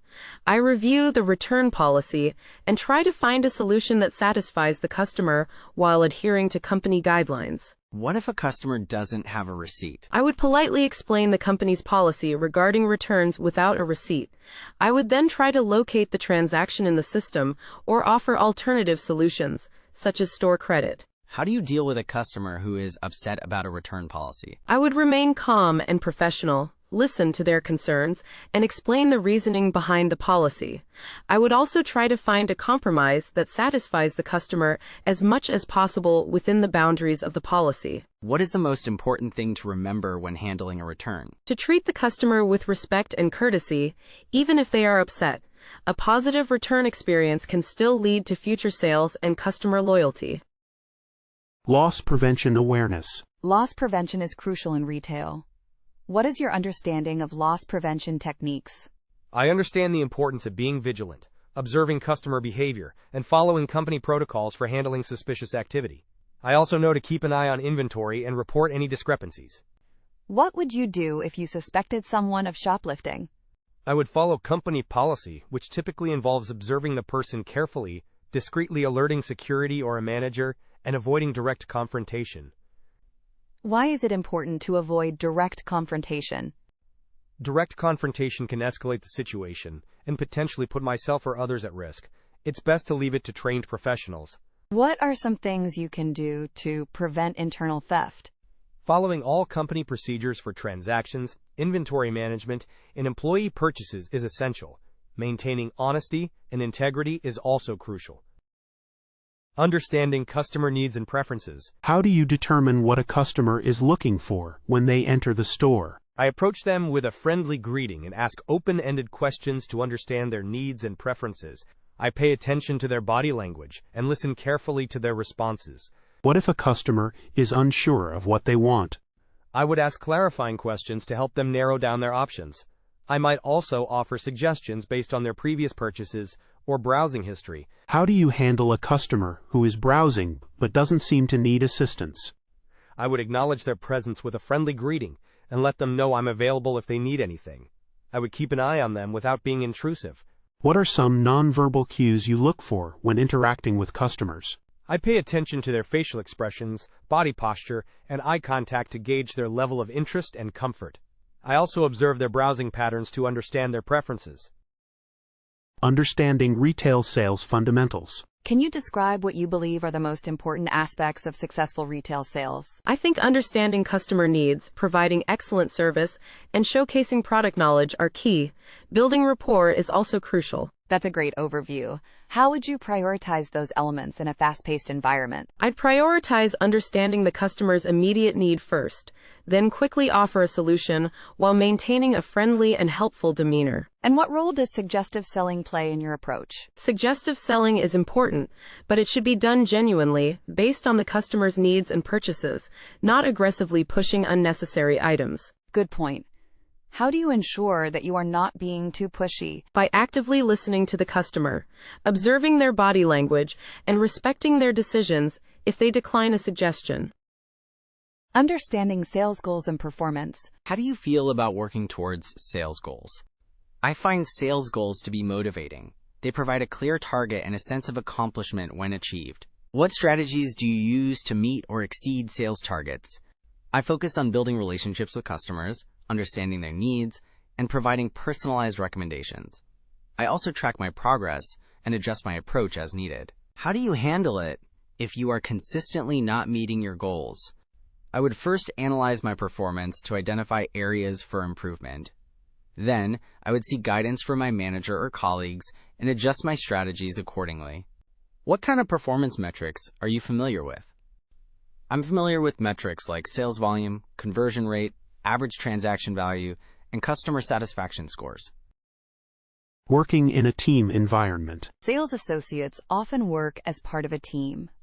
How do you contribute to a positive team environment? I believe in open communication, mutual respect, and a willingness to help my colleagues. I'm always ready to share my knowledge and assist with tasks. Tell me about a time you had to resolve a conflict with a coworker.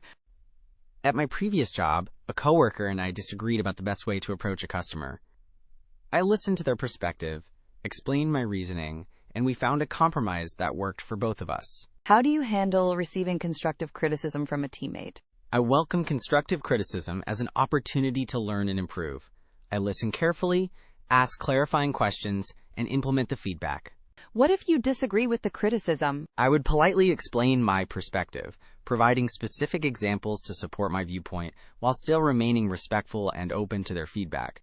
Dealing with a silent customer. How would you approach a customer who enters the store and doesn't seem to want assistance? I'd acknowledge their presence with a friendly greeting, like, "Good morning, feel free to browse, and let me know if you have any questions." And then what? I'd give them space to browse but remain observant.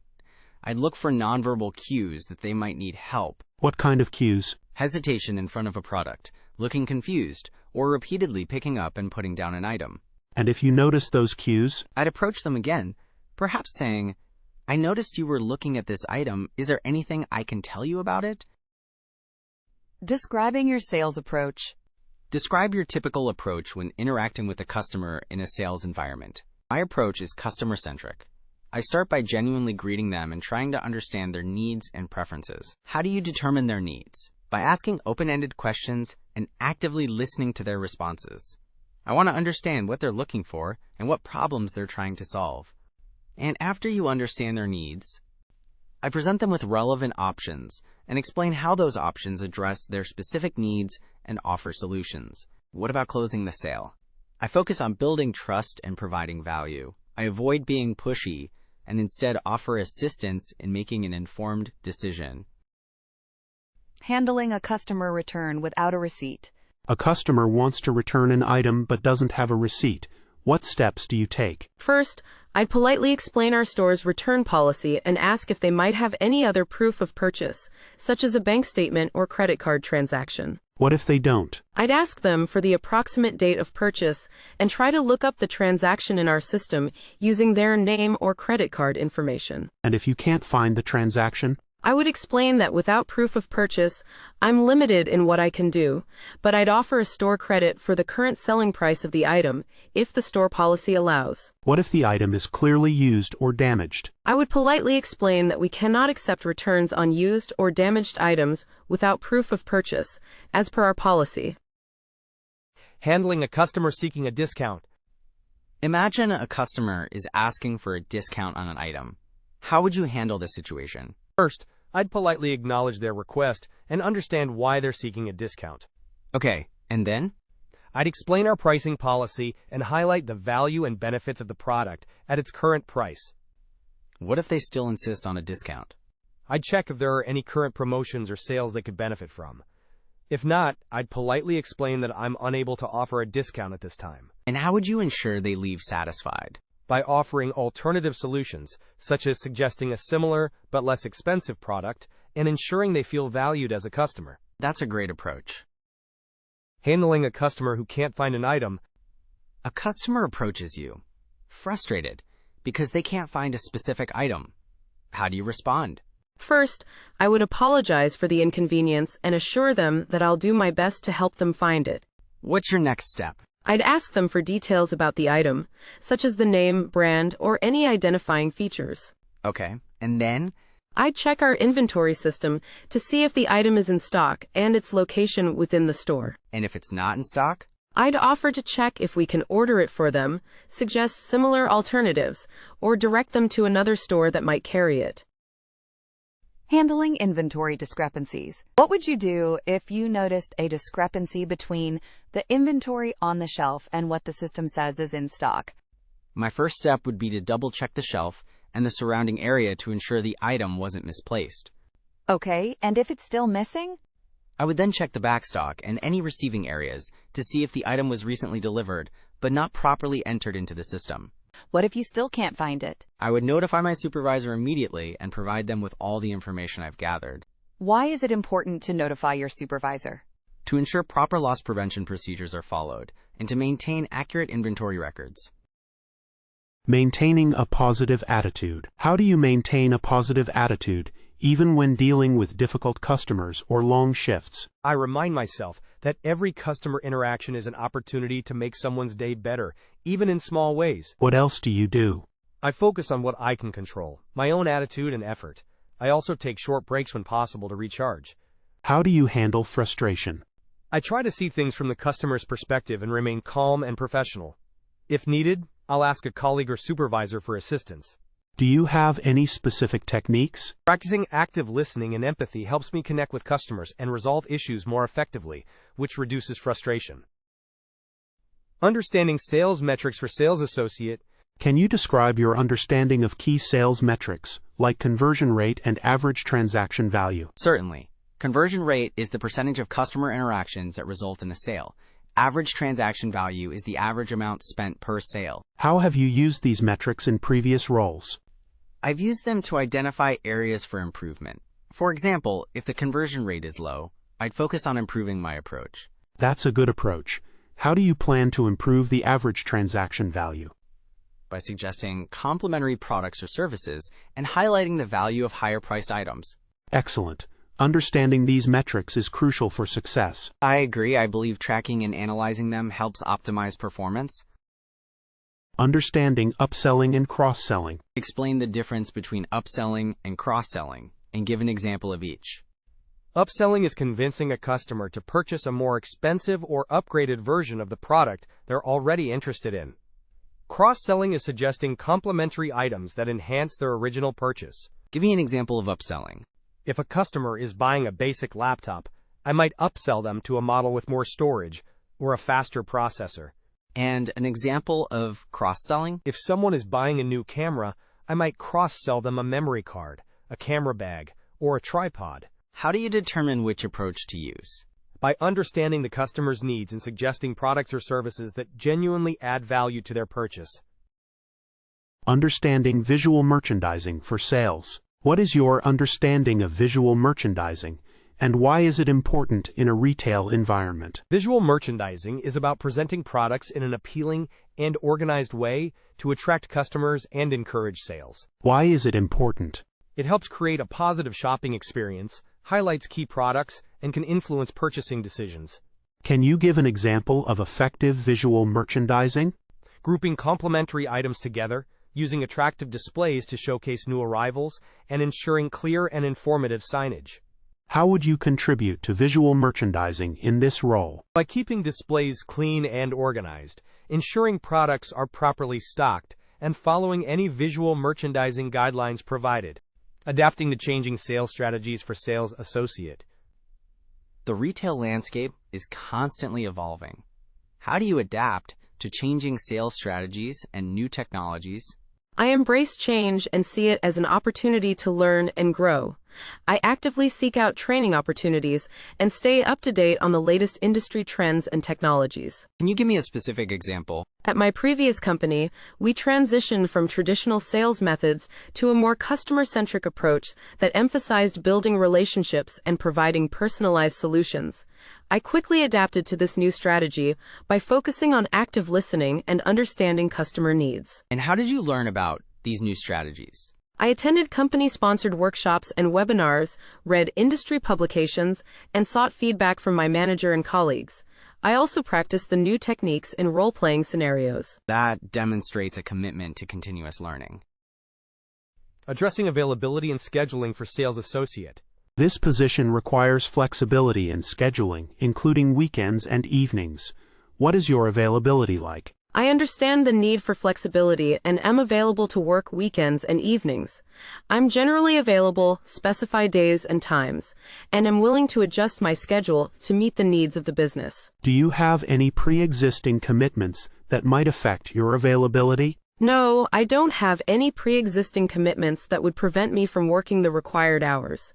I am dedicated to this role and committed to meeting the scheduling demands. Are you comfortable working holidays? Yes, I am comfortable working holidays.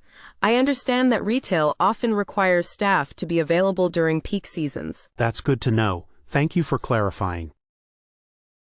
Demonstrating product knowledge and enthusiasm for sales associate.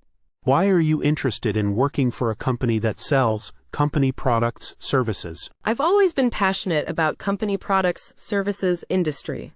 I admire company name's commitment to company values, mission, and believe my skills and experience align perfectly with this role. What do you know about our products, services? I've researched your product line extensively and am particularly impressed with specific product service. I believe it offers a unique solution to customer problem and has the potential to significantly improve customer benefit. How would you learn about new products we launch? I would actively participate in product training sessions, read product manuals and specifications, and seek feedback from colleagues and customers. I would also try out the products myself to gain first-hand experience. That shows genuine interest and initiative. Discussing sales experience and achievements for sales associate. Can you describe a time you exceeded sales targets or achieved a significant sales goal? Certainly. In my previous role at previous company, I consistently exceeded my monthly sales quota by 15% by proactively identifying customer needs and offering tailored solutions. That's impressive. What strategies did you employ to achieve that success? I focused on building rapport with customers, actively listening to their requirements, and presenting them with options that best address their needs.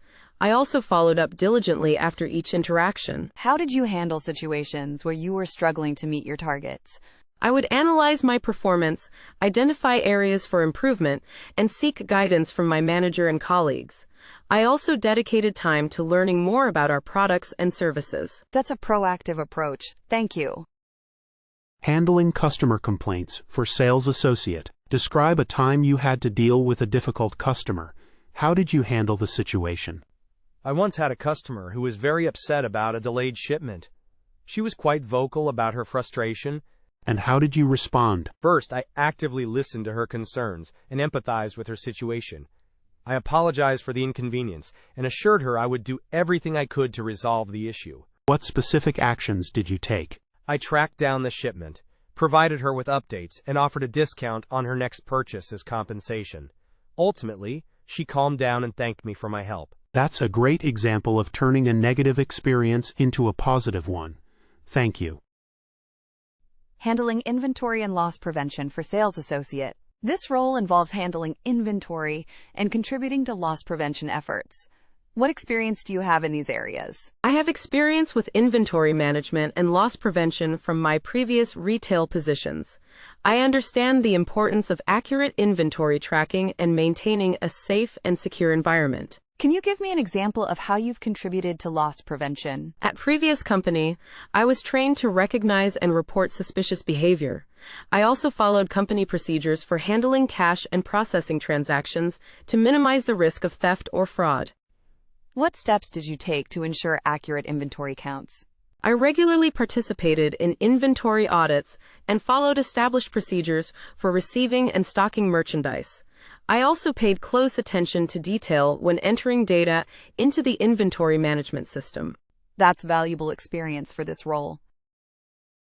Handling rejection and maintaining motivation for sales associate. Sales involves dealing with rejection. How do you handle rejection? And how do you stay motivated in a challenging sales environment? I understand that rejection is a natural part of the sales process. I try not to take it personally and instead view it as an opportunity to learn and improve my approach. Can you elaborate on that? I analyze why I might have been unsuccessful and identify areas where I could have done better. I also focus on the positive aspects of the interaction, such as building rapport with the customer. What do you do to maintain your motivation? I set realistic goals for myself, celebrate small victories, and stay connected with my colleagues for support and encouragement. I also find it helpful to remind myself of the positive impact our products have on our customers' lives. That's a very resilient mindset. Initial greeting and company overview for sales associate. Good morning, candidate name. Thank you for coming in today. I'm interviewer name from HR. Good morning, interviewer name. Thank you for having me. I'm excited to be here. Great. To start, I'll give you a brief overview of company name and the sales associate role. That sounds perfect, thank you. We are a leading provider of company products/services and pride ourselves on exceptional customer service. This role involves assisting customers, processing transactions, and maintaining store displays. That aligns well with my experience. I enjoy working directly with customers. Excellent. Now, tell me a little about yourself and why you're interested in this opportunity. Teamwork and collaboration for sales associate. Sales environments often require teamwork. Can you give me an example of a time you successfully collaborated with colleagues to achieve a common goal? Certainly. Our team at previous company was tasked with launching a new product line. To ensure a successful launch, we divided the responsibilities based on our individual strengths. What was your specific role in that project? I was responsible for training the rest of the team on the product features and benefits, as well as developing sales scripts and marketing materials. We all shared leads and supported each other throughout the process. What was the outcome of this collaborative effort? The product launch was a huge success, exceeding our initial sales projections by 20%. We all felt a sense of accomplishment and learned a lot from each other. That's a great illustration of effective teamwork. Understanding key performance indicators, KPIs, for sales associate. Are you familiar with common key performance indicators, KPIs, used to measure sales performance? Yes, I am. I understand the KPIs are essential for tracking progress and identifying areas for improvement. Can you name a few that you're familiar with? Certainly. I'm familiar with KPIs such as sales volume, conversion rate, average transaction value, customer satisfaction, and customer retention rate. How have you used KPIs in your previous roles? In my previous role, I regularly tracked my individual sales volume and conversion rate to identify areas where I could improve my performance. I also used customer satisfaction scores to gauge how well I was meeting customer needs. That's a good understanding of how to leverage KPIs, addressing availability and scheduling. Are you flexible with your availability? Yes, I am. I understand that retail requires flexibility, and I'm available to work evenings, weekends, and holidays. Are there any days or times you are absolutely unavailable? No, I have no restrictions on my availability at this time. Can you work overtime if needed? Yes, I am willing to work overtime if necessary to meet the needs of the business. Are you comfortable with rotating shifts? Yes, I am comfortable with rotating shifts. I understand the importance of covering all hours of operation. Assessing problem-solving skills in a sales context. Imagine a customer wants to return an item, but they don't have a receipt and it's past the return window. How would you handle that? First, I'd politely ask for any other proof of purchase, like a bank statement or credit card record. If they have none, I'd explain the return policy clearly. Okay, and if they're still unhappy? I'd try to find a compromise, perhaps offering store credit or an exchange, depending on the item and its condition. I'd also involve a supervisor if needed. That sounds reasonable. What if the customer is being unreasonable and raising their voice? I would remain calm and professional, speaking in a low, even tone. I would focus on de-escalating the situation and finding a solution, while also ensuring my own safety and the safety of other customers. Good. It's important to maintain composure. Demonstrating product knowledge and learning ability. How quickly do you typically learn about new products? I'm a quick learner. I like to read product manuals, watch training videos, and ask questions to gain a thorough understanding. How would you explain a complex product feature to a customer who doesn't understand technical jargon? I would break it down into simple terms, focusing on the benefits of that feature and how it solves a problem for the customer. I'd avoid technical terms and use relatable examples. What's your strategy for staying up to date with new product releases and updates? I actively seek out information from company resources, attend training sessions, and read industry publications to stay informed. Let's say you don't know the answer to a customer's question about a product. What would you do? I would be honest and tell the customer I don't know the answer offhand, but I would immediately find someone who does or look up the information for them. I wouldn't want to give them incorrect information. Discussing sales experience and customer interaction. Tell me about a time you had to go above and beyond for a customer. Once, a customer needed a specific item we were out of. I checked with nearby stores, found one that had it, and arranged for them to hold it until the customer could get there. That's great initiative. What was the outcome? The customer was extremely grateful and ended up purchasing other items as well. They also left a positive review online. How would you describe your approach to customer service? I believe in actively listening to customers' needs and finding solutions that genuinely help them. Building rapport is key. And how do you handle a situation where a customer is upset? I remain calm, listen empathetically to their concerns, and try to find a resolution that satisfies them while adhering to company policy. Discussing teamwork and collaboration. How do you feel about working as part of a team? I enjoy working in a team environment. I believe collaboration and shared goals lead to better results. Describe a time you successfully collaborated with a team to achieve a sales goal.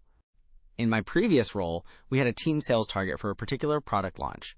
We shared leads, helped each other with product knowledge, and celebrated each other's successes. We exceeded our target by 15%. What role do you typically take in a team setting? I'm usually a supportive and proactive team member. I'm willing to take on different roles as needed, and I'm always happy to help my colleagues. How do you handle disagreements within a team? I try to listen to all perspectives, understand the different viewpoints, and find a compromise that works for everyone. Open communication is key. Handling difficult customer situations. Describe a time you had to deal with a very angry customer. What did you do? I once had a customer who was furious because an item they ordered online arrived damaged. I listened patiently to their complaint, apologized sincerely for the inconvenience, and offered a full refund and free return shipping. What if the customer continued to be angry even after you offered a solution? I would remain calm and empathetic, reiterating the solutions available and explaining the company's policies. If necessary, I would involve a supervisor to assist in resolving the situation. How do you prevent a difficult customer situation from escalating? By actively listening, acknowledging their feelings, and offering a sincere apology, even if it's not my fault. It's important to de-escalate the situation with a calm and helpful demeanor. What if a customer is being verbally abusive? While remaining calm, I would firmly but politely inform them that I cannot assist them if they continue to use abusive language. I would then follow company policy on dealing with such situations, which might involve ending the interaction and involving security or management. Handling objections and closing sales. How do you handle customer objections during the sales process? I listen carefully to the objection, acknowledge their concerns, and then address them with relevant information and benefits. I try to turn the objection into a question and answer it thoroughly. Can you give me an example of a common objection and how you would respond? Sure, if a customer says, "It's too expensive," I might respond with, "I understand. Let's explore the features and benefits that justify the price and see if it aligns with your needs." Then, I would highlight the value and long-term benefits. And how do you approach closing a sale? I look for buying signals, like asking about payment options or delivery dates. Then, I use a closing technique that feels natural and comfortable for the customer, such as a direct close or an alternative close. What's an alternative close? It's offering the customer a choice between two options, both of which result in a sale. For example, would you prefer the blue one or the red one? Understanding loss prevention. What is your understanding of loss prevention in a retail setting? It's about preventing theft, shoplifting, and other forms of loss within the store. It involves being observant, following company procedures, and reporting suspicious activity. What are some things you would do to prevent shoplifting? I would greet customers as they enter the store, maintain good eye contact, and be attentive to their behavior. I would also keep high-value items in secure locations and follow company policies on bag checks. What would you do if you suspected someone was shoplifting? I would discreetly observe the person and alert a supervisor or security personnel. I would not confront the person directly, as that could be dangerous. Are you familiar with any loss prevention techniques? Yes, I understand the importance of inventory control, proper cash handling, and being aware of potential scams. I'm also aware of the importance of following company policies and procedures to minimize loss. Understanding sales goals and motivation. How do you feel about working towards sales targets? I find sales targets motivating. They provide a clear goal to strive for and a way to measure my performance. What motivates you in a sales environment? Helping customers find what they need, exceeding expectations, and contributing to the team's success are all strong motivators for me. How do you stay motivated when you're not meeting your targets? I analyze my performance, identify areas for improvement, seek advice from colleagues, and refocus on the positive aspects of the job. That's a proactive approach. Do you have any experience with specific sales techniques? Yes, I'm familiar with techniques like active listening, needs-based selling, and closing strategies. Understanding visual merchandising and store presentation What's your understanding of visual merchandising? I understand it's about creating visually appealing displays to attract customers and encourage them to browse and buy. It's about showcasing products in the best possible light. Why is visual merchandising important in a retail environment? It enhances the customer experience, highlights key products, and can significantly increase sales by drawing attention to merchandise. Have you ever been involved in creating or maintaining visual displays? Yes, in my previous role, I helped with restocking shelves, arranging displays according to company guidelines, and ensuring the store was clean and organized. What elements do you think are crucial for an effective display? Cleanliness, organization, a clear focal point, and ensuring the products are easily accessible are all important. Lighting also plays a key role. Dealing with a disagreeable customer.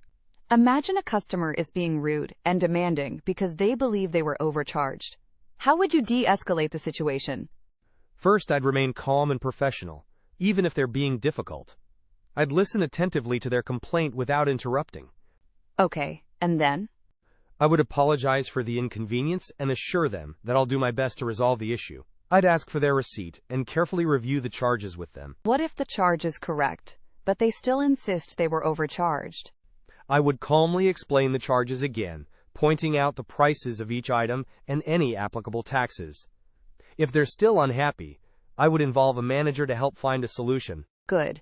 Escalating to a manager is a smart move. Demonstrating product knowledge and enthusiasm. Let's say you're selling our new line of smartwatches.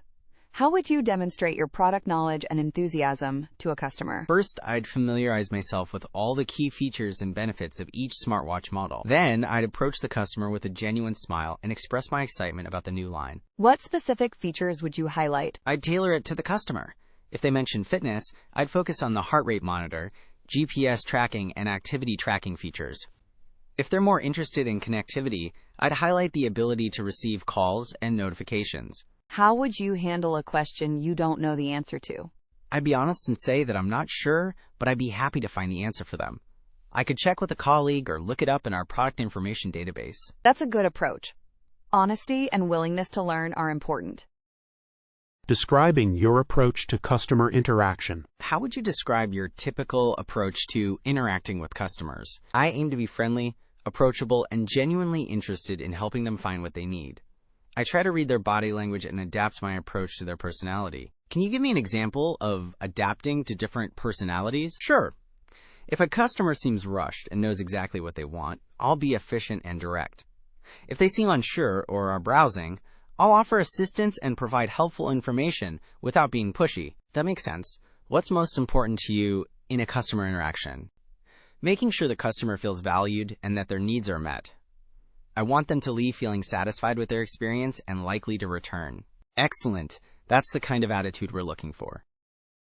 Handling a customer return without a receipt. A customer wants to return an item but doesn't have a receipt.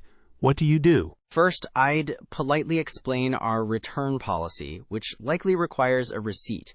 Then, I'd try to find the transaction in our system using other information, like the date of purchase or the customer's credit card. What if you can't find the transaction?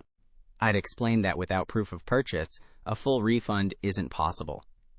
However, depending on the item and our store policy, I might offer store credit or an exchange for a similar item. What if the customer gets upset and insists on a full refund? I'd remain calm and reiterate our policy. I would then offer to get a manager involved to see if they can make an exception, while still emphasizing that a full refund without a receipt is usually not possible. Good. It's important to be firm but fair. Handling a customer seeking a specific item. Let's say a customer comes in looking for a specific item, a red dress in size medium, but you can't find it on the rack. How would you handle that situation? First, I'd apologize for not immediately finding the dress. Then, I'd check our inventory system to see if we have it in the back or at another location. And if the system says it's not in stock anywhere? I would let the customer know that it's currently out of stock, but offer to check if we're expecting a new shipment soon. I would also suggest similar dresses in different colors or styles that might interest them. Good. What if they are really set on the red dress? I'd offer to take their name and number and contact them if the dress becomes available. I could also check online if we sell it on our website and offer to help them order it there. That's a thorough approach. Thanks. Handling multiple customers simultaneously. During busy periods, you might have to handle multiple customers at once. How would you prioritize and manage your time effectively? I would first acknowledge each customer with a smile and a brief greeting, letting them know I'll be with them shortly.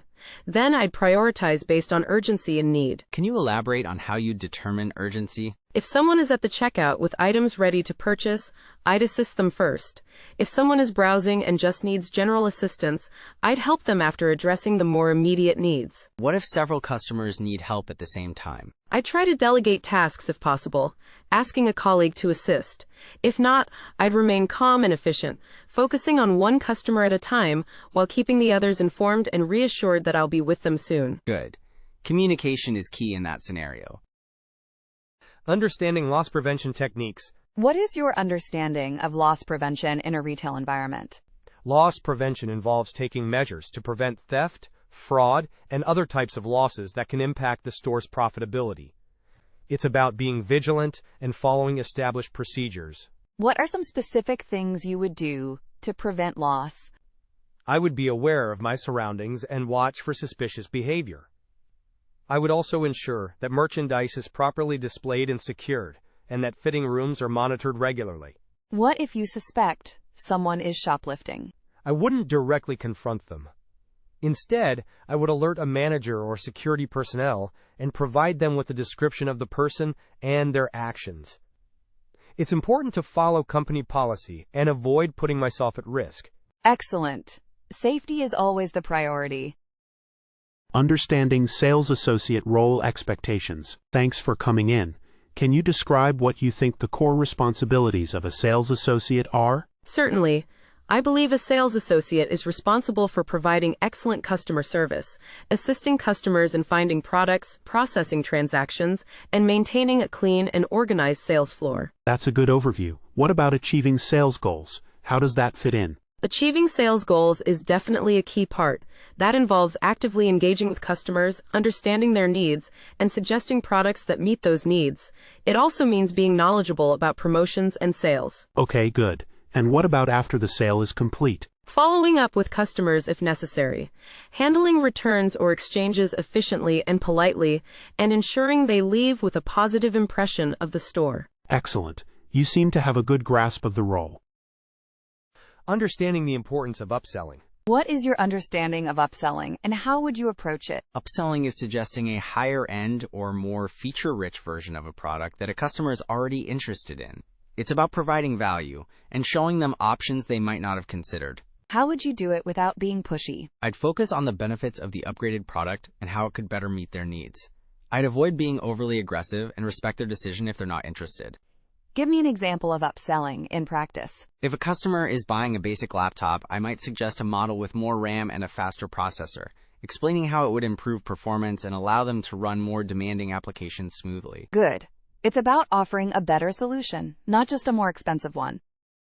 Working in a team environment. Sales associates often work in teams. Describe your experience working in a team and how you contribute.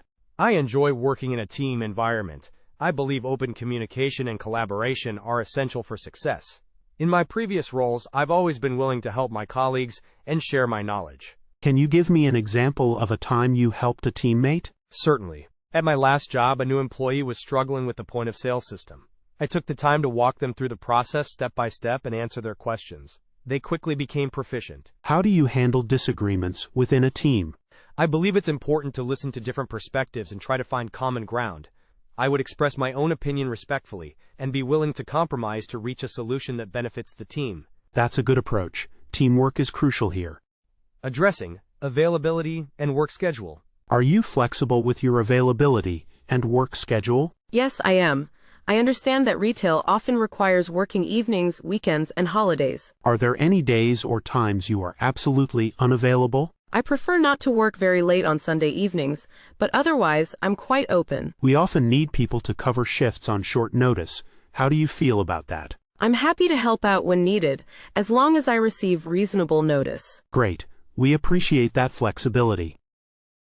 Demonstrating problem-solving skills in sales. Describe a time you had to solve a difficult problem for a customer. Once, a customer purchased a product online, and it arrived damaged. They were very upset and wanted a full refund immediately. What did you do? I listened to their concerns, apologized for the inconvenience, and explained the company's policy on damaged goods. I offered them a choice between a full refund and a replacement product with expedited shipping. And what did they choose? They chose the replacement product. I made sure to track the shipment and followed up with them to ensure they received it in perfect condition. They were very grateful for the extra effort. So, you turned a negative experience into a positive one. Exactly. By showing empathy and offering a solution, I was able to resolve the issue and retain a customer.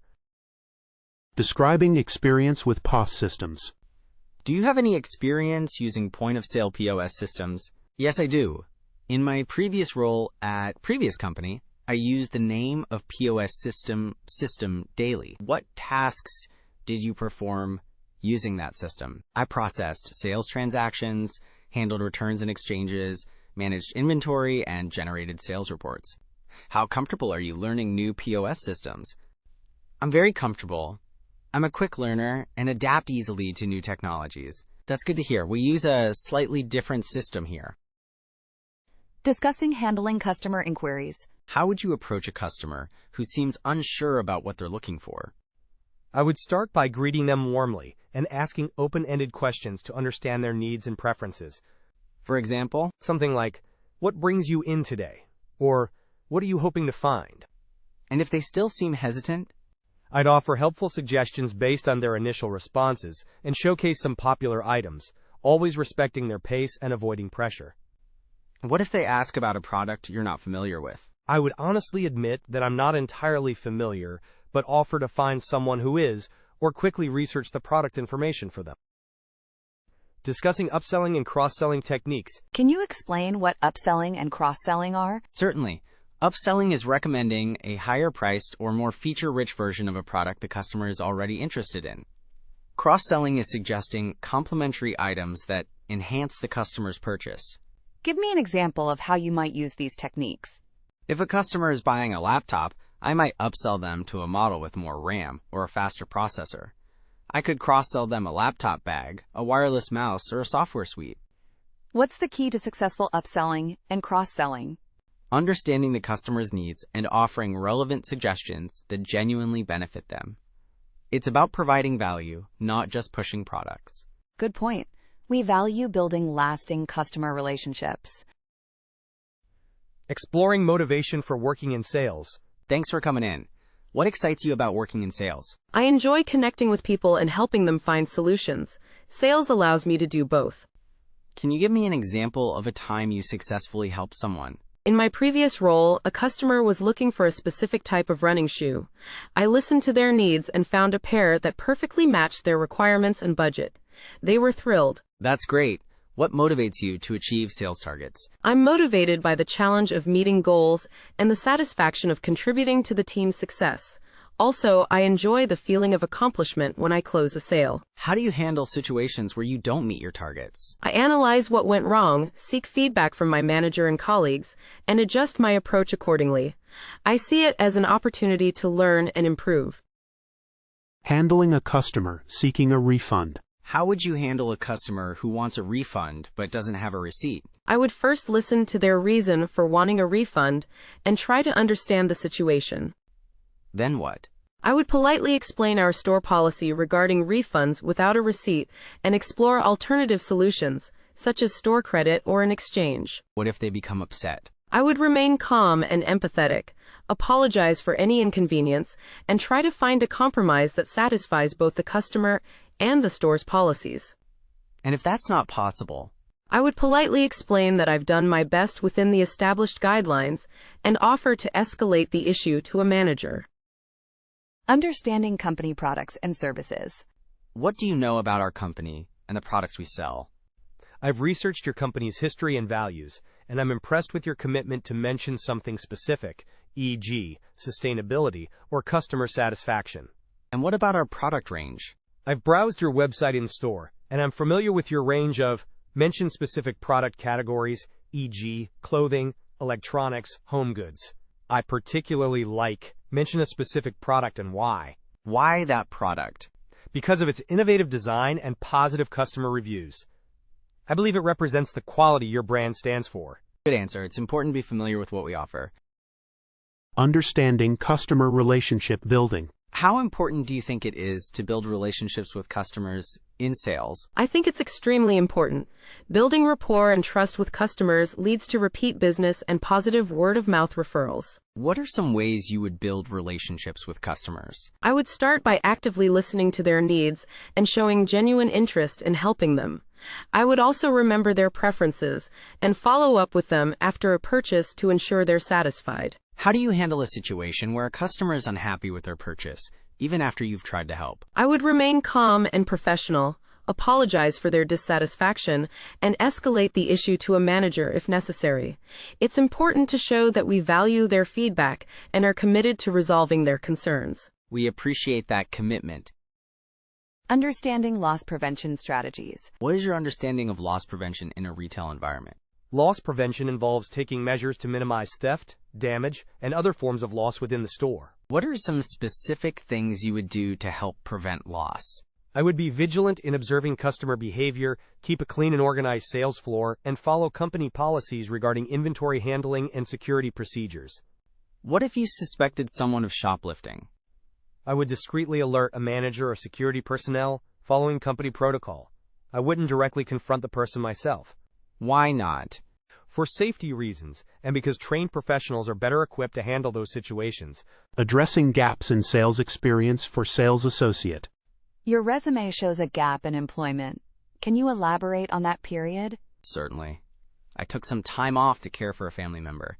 During that time, I volunteered at a local charity shop, which involved assisting customers and handling transactions. That's good to know. How do you think that experience translates to a sales environment? It reinforced my communication and problem-solving skills.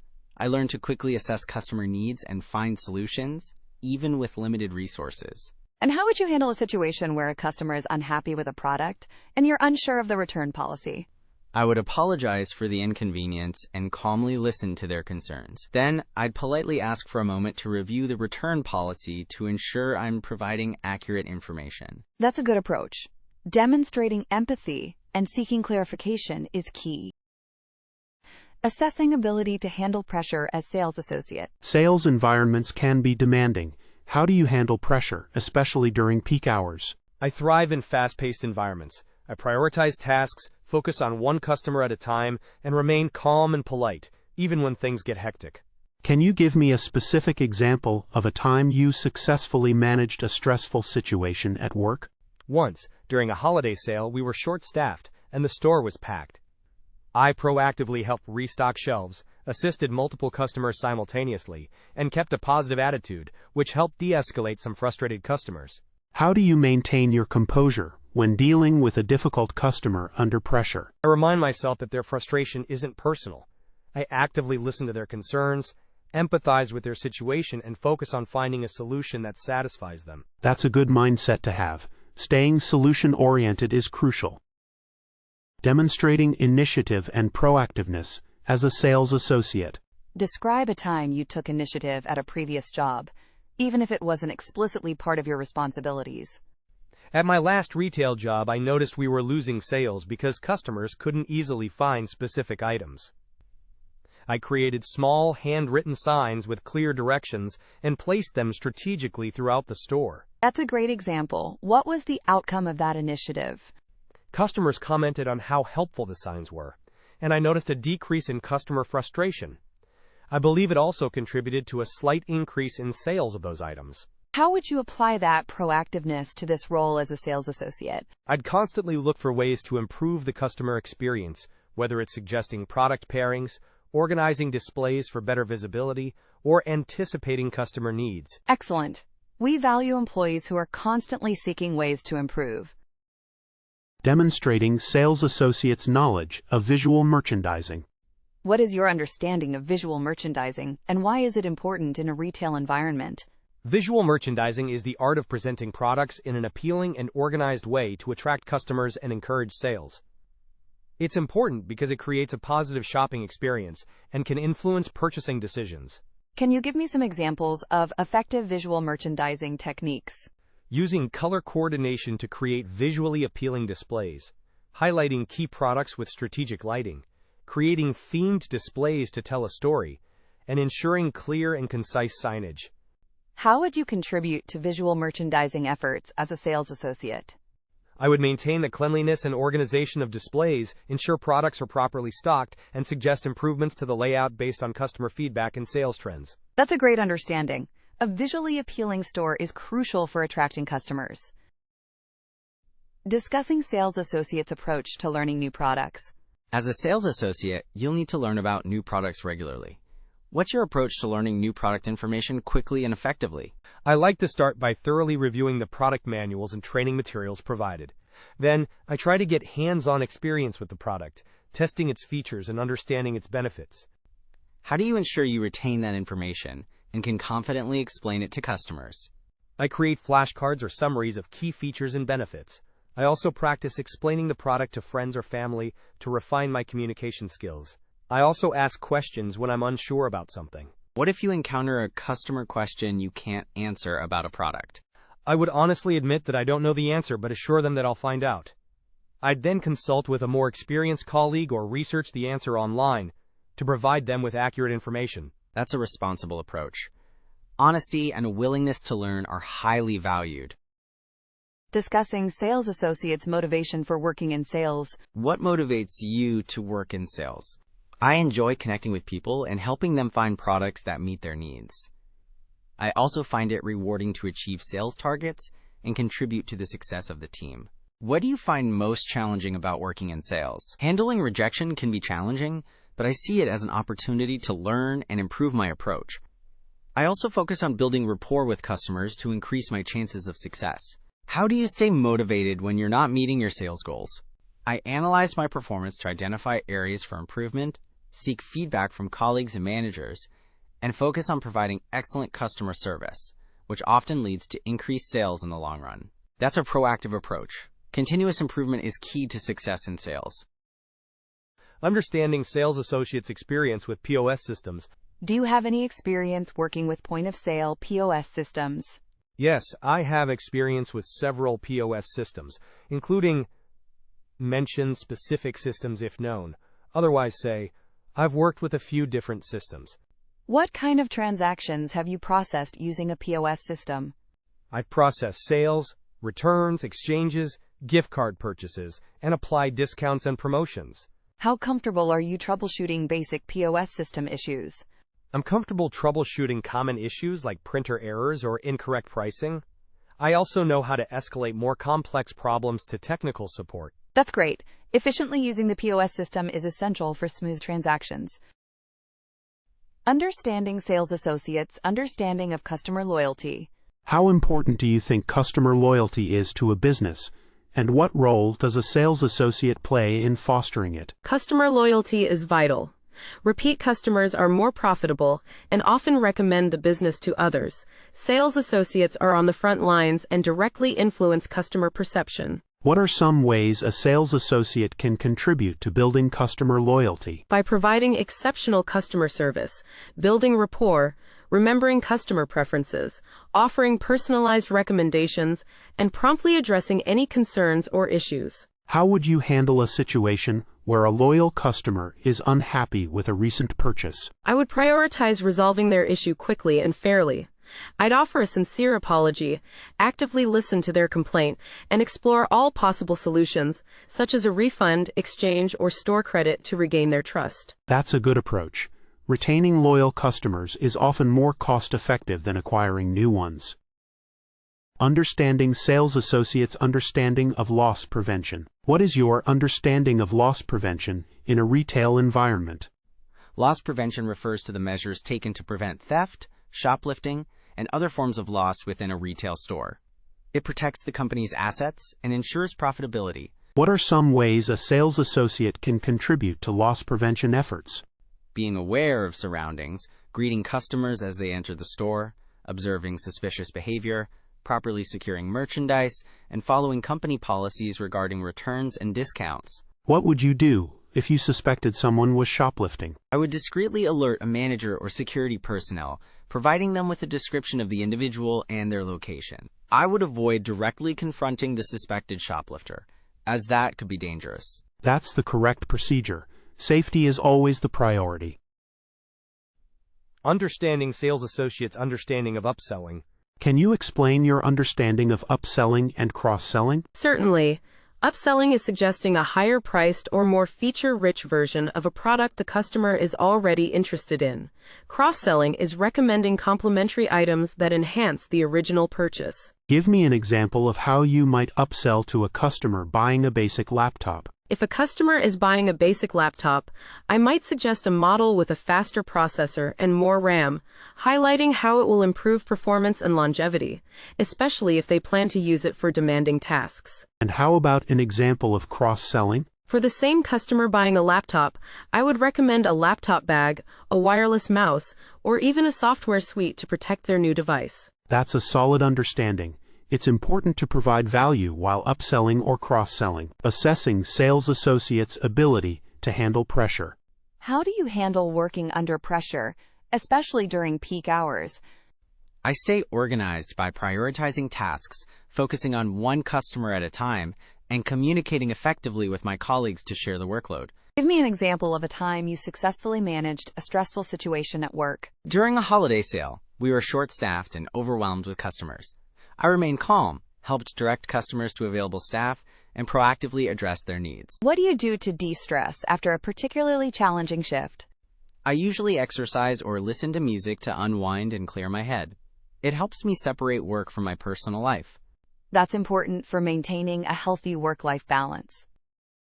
Assessing sales associates' problem-solving abilities. Imagine a customer is upset because an item they purchased is now on sale at a lower price. How would you handle that? I would empathize with their frustration and explain our store policy on price adjustments.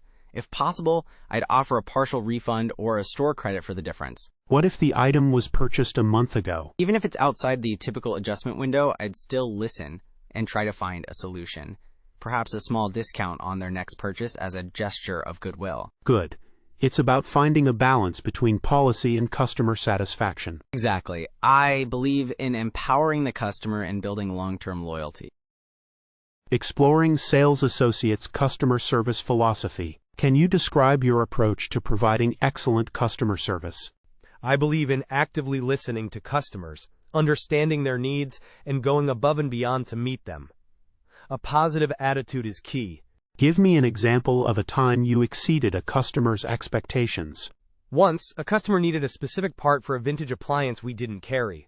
I researched local suppliers and found it for them, even offering to pick it up. How do you handle a situation where you're unsure how to help a customer?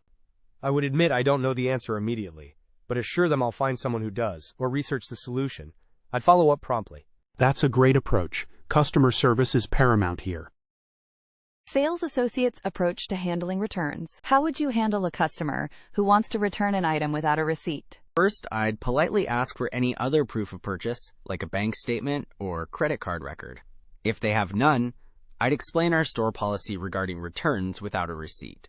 And if the policy allows for a return with store credit, but the customer wants cash? I'd reiterate the policy and explain the reasoning behind it. I'd also try to find a way to make the store credit appealing, perhaps by highlighting current promotions or new arrivals. What if they become very upset and demand a cash refund? I would remain calm and professional, listen to their concerns, and try to find a compromise within the bounds of our policy. If necessary, I'd involve a supervisor to help resolve the situation. Sales associates' approach to teamwork. Describe your experience working in a team environment. I thrive in team settings. I believe in open communication, supporting my colleagues, and working together towards common goals. I'm always willing to lend a hand and share my knowledge. Give me an example of a time you successfully collaborated with a team to achieve a goal. Our team had to meet a very aggressive sales target for the month. We divided the tasks based on strengths, communicated daily, and motivated each other. We exceeded the target by 15%. How do you handle disagreements within a team? I try to understand all perspectives and find common ground. I believe in respectful communication and focusing on solutions that benefit the team as a whole. Sales associates' experience with POS systems. What experience do you have with point-of-sale POS systems? I've used several different POS systems, including mention-specific systems if applicable. I'm comfortable processing transactions, handling returns, and managing inventory through the system. Are you familiar with troubleshooting common POS issues? Yes, I've dealt with issues like card reader malfunctions and printer errors. I know how to perform basic troubleshooting steps and escalate issues to IT support if necessary. How quickly can you learn a new POS system? I'm confident I can learn a new system quickly. I'm adaptable and I pay close attention during training sessions.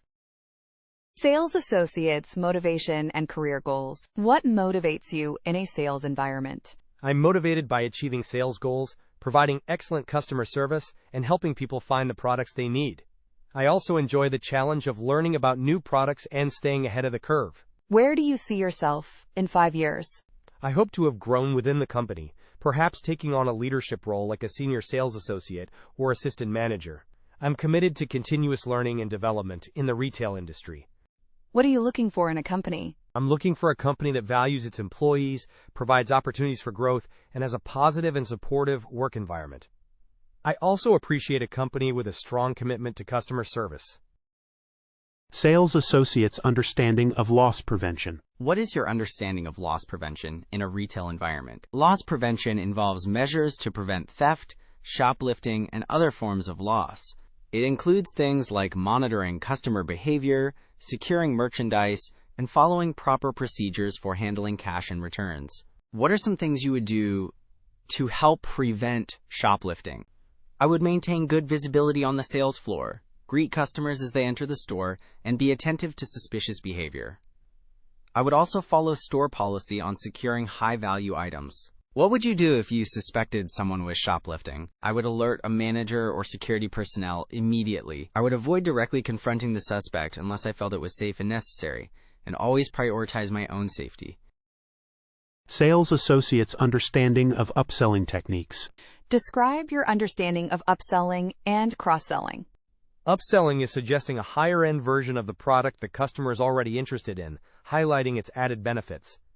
Cross-selling is recommending complementary products that enhance their purchase. Can you give me an example of how you've used upselling or cross-selling in the past? When selling a laptop, I would cross-sell a laptop bag, a wireless mouse, and maybe a software package. For upselling, I might suggest a model with more RAM and a faster processor. How do you avoid being pushy when upselling or cross-selling? By focusing on the customer's needs and offering suggestions that genuinely enhance their experience, not just trying to make a bigger sale, it's about providing value. Understanding sales associates' product and knowledge acquisition. How do you typically learn about new products and stay up to date with product information? I actively read product manuals, attend training sessions, and research online reviews. I also like to experiment with the products myself to understand their features and benefits firsthand. What resources do you find most helpful when learning about new products? I find hands-on experience and product demonstrations to be the most effective. I also value peer-to-peer learning and asking questions of more experienced colleagues. How quickly do you typically pick up new product information? I'm a quick learner, and I'm very motivated to understand the products I'm selling. I usually feel confident in my knowledge within a few days of receiving training. Dealing with inventory issues. Imagine a customer is looking for a specific item, but you discover it's out of stock. How would you handle that situation? First, I would sincerely apologize for the inconvenience and express my understanding of their disappointment. Okay, and then what would you do? I would immediately check our inventory system to see if the item is expected to be restocked soon, and provide them with an estimated arrival date. What if the item is discontinued, or there's no restock date available? In that case, I would offer alternative products that are similar in features and benefits, explaining how they can meet their needs.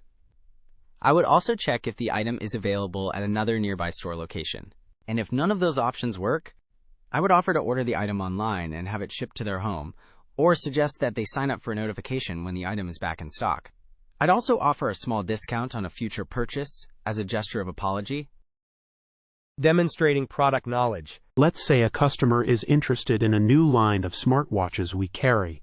How would you go about learning the key features and benefits to effectively sell them? First, I'd thoroughly review the product specifications and marketing materials provided by the manufacturer.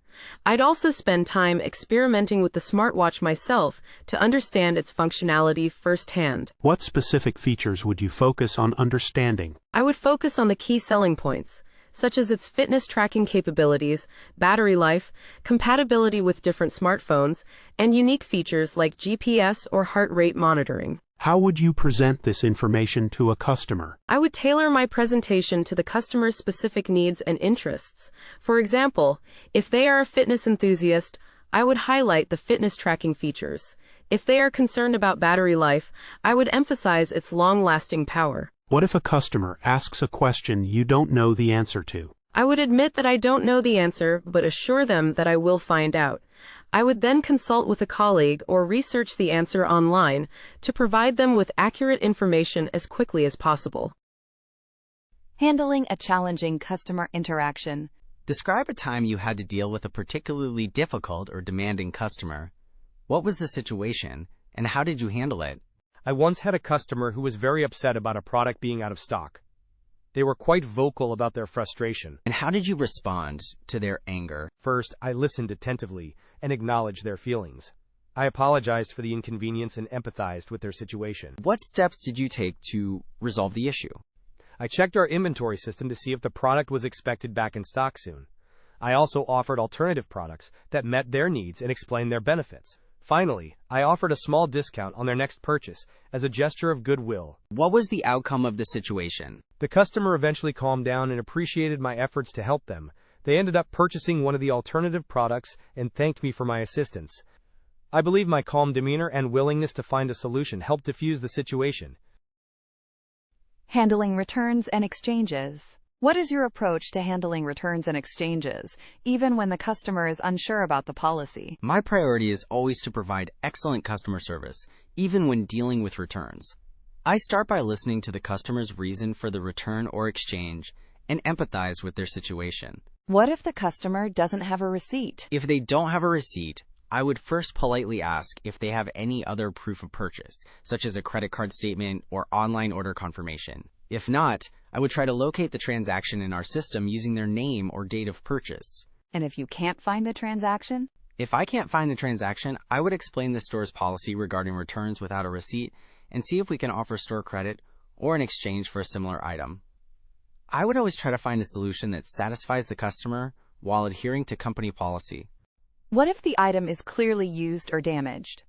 If the item is clearly used or damaged beyond what our policy allows, I would politely explain the reason why we cannot accept the return, while still trying to offer alternative solutions, such as contacting the manufacturer for warranty assistance if applicable. Maintaining motivation in sales. Sales can be challenging. How do you stay motivated, especially during slow periods or after facing rejection? I understand that sales can be demanding, but I find it intrinsically rewarding.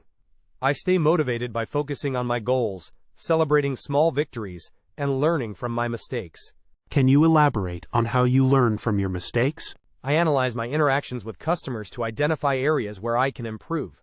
I seek feedback from colleagues and managers, and I use this feedback to refine my sales techniques and approach. What do you do when you face a lot of rejections in a row? I remind myself that rejection is a part of the sales process and that it's not a reflection of my personal worth. I also focus on the things I can control, such as my attitude, effort, and preparation. Do you have any specific strategies for staying positive? I try to maintain a positive mindset by focusing on the positive aspects of my job, such as helping customers find the perfect product and building relationships. I also take breaks when needed to recharge and avoid burnout.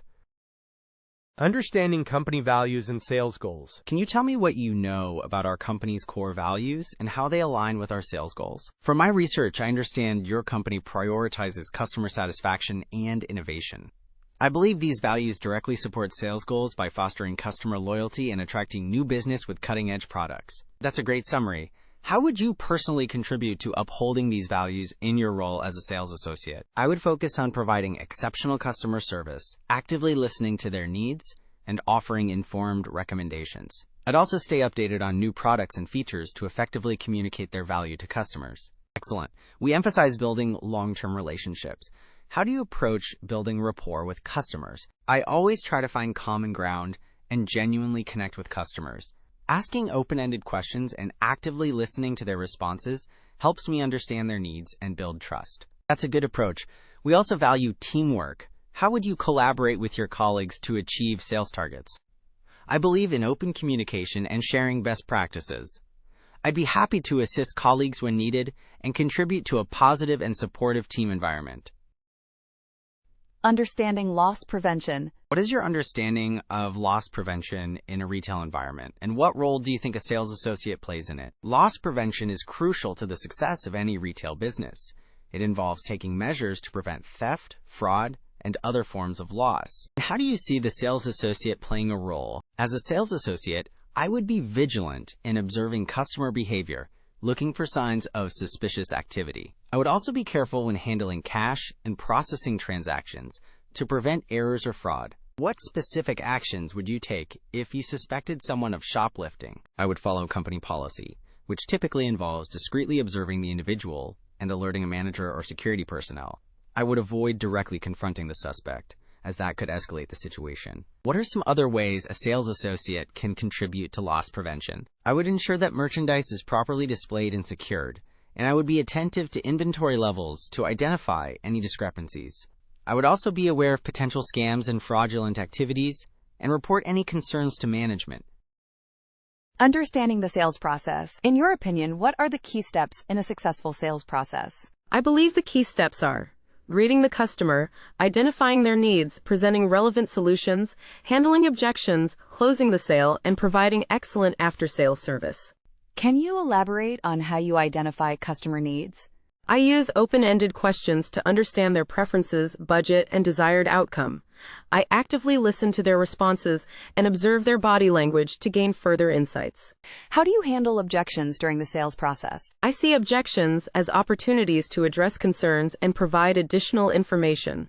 I listen carefully to the objection, acknowledge its validity, and then offer a solution or explanation to alleviate the concern. And what strategies do you use to close a sale? I use a variety of closing techniques, such as summarizing the benefits, offering a limited-time promotion, or asking for the order directly.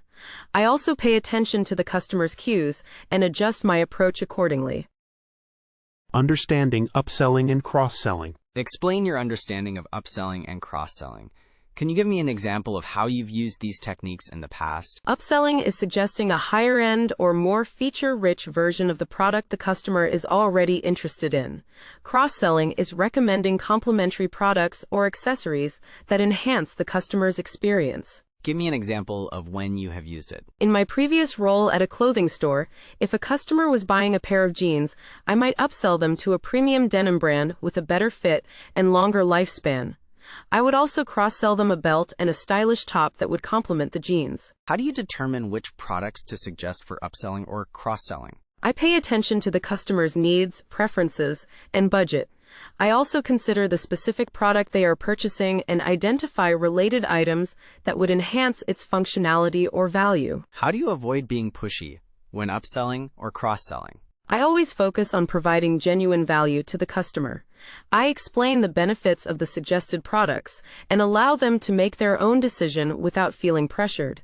I also respect their decision if they decline the offer. Working as part of a sales team. Describe your experience working as part of a sales team. How do you contribute to a team's success? I enjoy working in a team environment and believe that collaboration is essential for achieving sales goals. In my previous role, I actively participated in team meetings, shared best practices, and assisted colleagues when needed. Can you give me a specific example of how you helped a teammate? I once helped a new team member who was struggling to close sales. I shared my closing techniques and provided them with constructive feedback on their sales approach. They were able to improve their performance significantly as a result. How do you handle disagreements within a team? I believe in open communication and respectful discussion. I would listen to the other person's perspective, try to understand their point of view, and work collaboratively to find a solution that benefits the team as a whole. How do you handle it when a team member isn't pulling their weight? I would first try to understand the reason for their underperformance. Perhaps they are facing personal challenges or need additional training. I would offer my support and assistance, and if the issue persists, I would bring it to the attention of the team leader or manager. Demonstrating adaptability and flexibility for sales associate. The retail environment can be unpredictable. How do you handle unexpected changes or situations? I'm very adaptable and flexible. I understand that things don't always go as planned, and I'm able to adjust my approach as needed. Give me an example of a time you had to adapt to a sudden change in the workplace. We were short-staffed one day due to unexpected absences. I volunteered to cover extra shifts and took on additional responsibilities to ensure the store ran smoothly. How do you prioritize tasks when faced with multiple demands? I assess the urgency and importance of each task and prioritize accordingly. I also communicate with my colleagues to ensure that all tasks are completed efficiently. How do you handle learning new products or sales techniques quickly? I'm a quick learner, and I'm always eager to learn new things. I actively participate in training sessions, ask questions, and practice new techniques to master them quickly. Demonstrating problem-solving skills for sales associate. Describe a time when you had to think on your feet to solve a problem for a customer. A customer was looking for a specific product that was out of stock. Instead of simply saying we didn't have it, I asked about their needs and found a similar product that met their requirements even better. What was the customer's reaction? They were initially disappointed, but ultimately very happy with the alternative I suggested. They appreciated that I took the time to understand their needs and find a solution. How did you know about the alternative product? I make it a point to be knowledgeable about all our products and their features, so I can confidently recommend alternatives when necessary. So you are always up to date with the product catalog? Yes, I make time to review the product information regularly and attend any training sessions offered. Describing your sales style for sales associate. Describe your personal sales style. What makes you effective? I describe my style as consultative and customer-focused.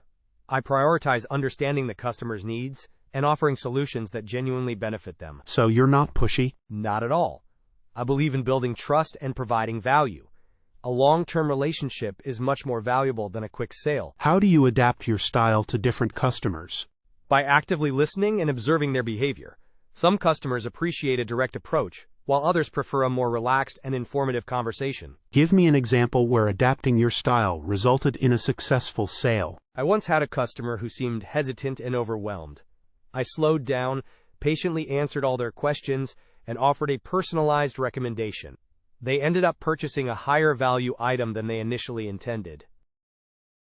Discussing previous retail experience for sales associate. Tell me about your previous experience in a retail environment. In my previous role at previous company, I was responsible for assisting customers, processing transactions, and maintaining the store's appearance. What were your key responsibilities there?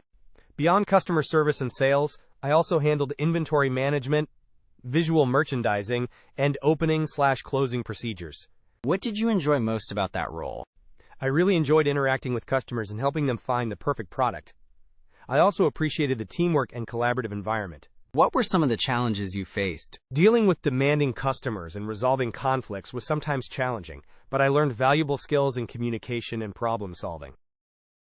Discussing teamwork and collaboration for sales associate. Sales environments often require teamwork. How do you contribute to a team? I'm a strong team player and believe in supporting my colleagues. I'm always willing to help out with tasks, share my knowledge, and offer encouragement. Describe a time you collaborated with a team to achieve a sales goal. We had a team goal to increase sales of a specific product line. I took the initiative to create a training guide and share best practices with my colleagues, which helped us collectively exceed the target. What do you do when you disagree with a team member's approach? I approach the situation respectfully and try to understand their perspective. I then offer my suggestions and work collaboratively to find a solution that benefits the team as a whole. How do you handle conflict within a team? I try to mediate the situation and facilitate open communication between the parties involved. I focus on finding common ground and resolving the conflict in a constructive manner. Handling difficult customers for sales associate. Tell me about a time you had to deal with a difficult customer. I remember one customer who was very upset about a delayed delivery. They were quite vocal and frustrated. What did you do? First, I actively listened to their concerns and empathized with their situation. I apologized for the inconvenience and assured them I would investigate the issue. And then? I tracked down the delivery status, explained the reason for the delay, and offered a discount on their next purchase as compensation. How did the customer react? They calmed down considerably and thanked me for taking the time to understand and resolve their problem. They even became a loyal customer afterward. Highlighting communication skills for sales associate. Communication is key in sales.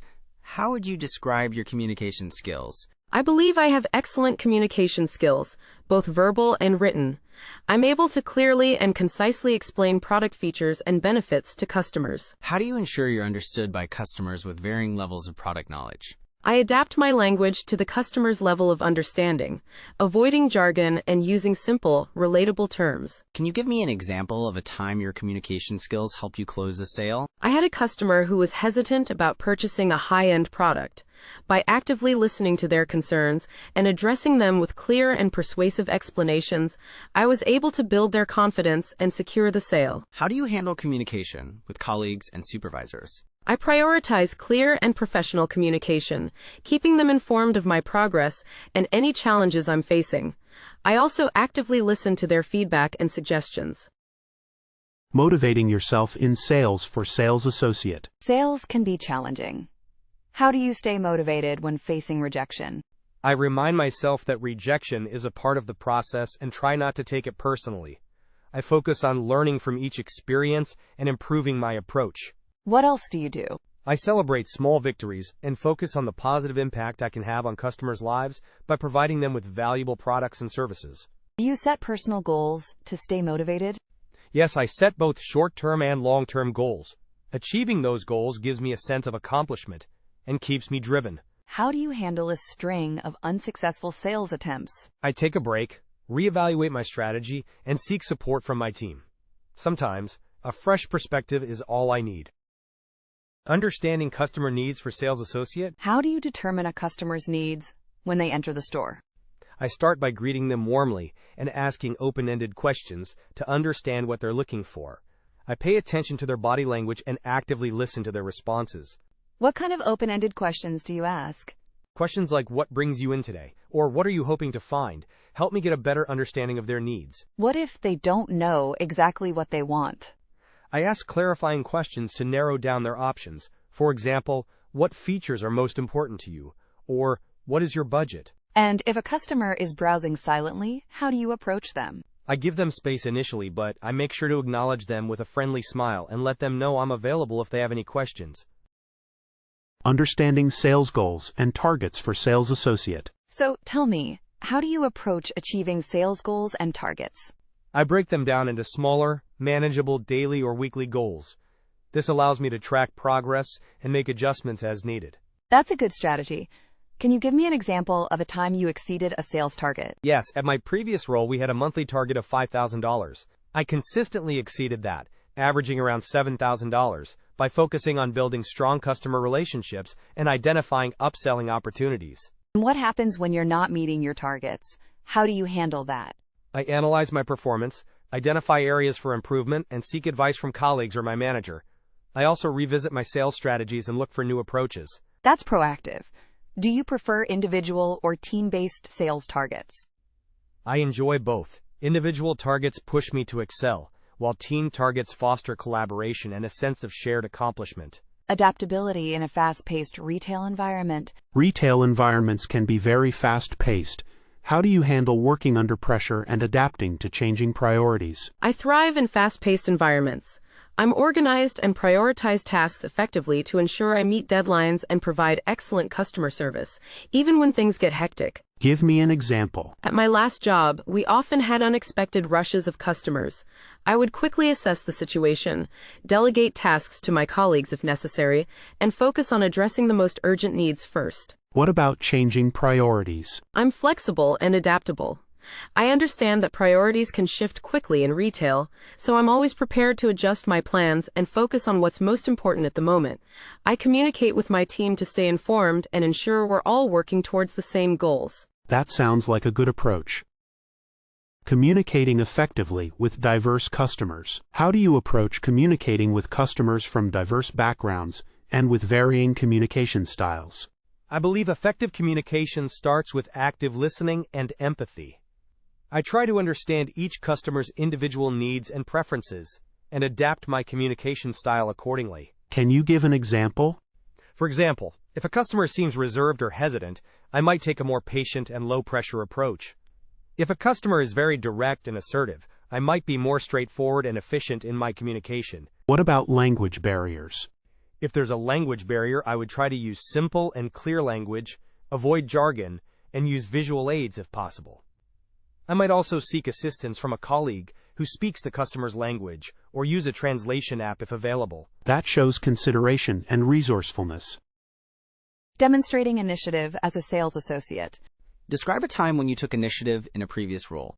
At my last job, I noticed that our sales team wasn't effectively following up with customers who had abandoned their online shopping carts.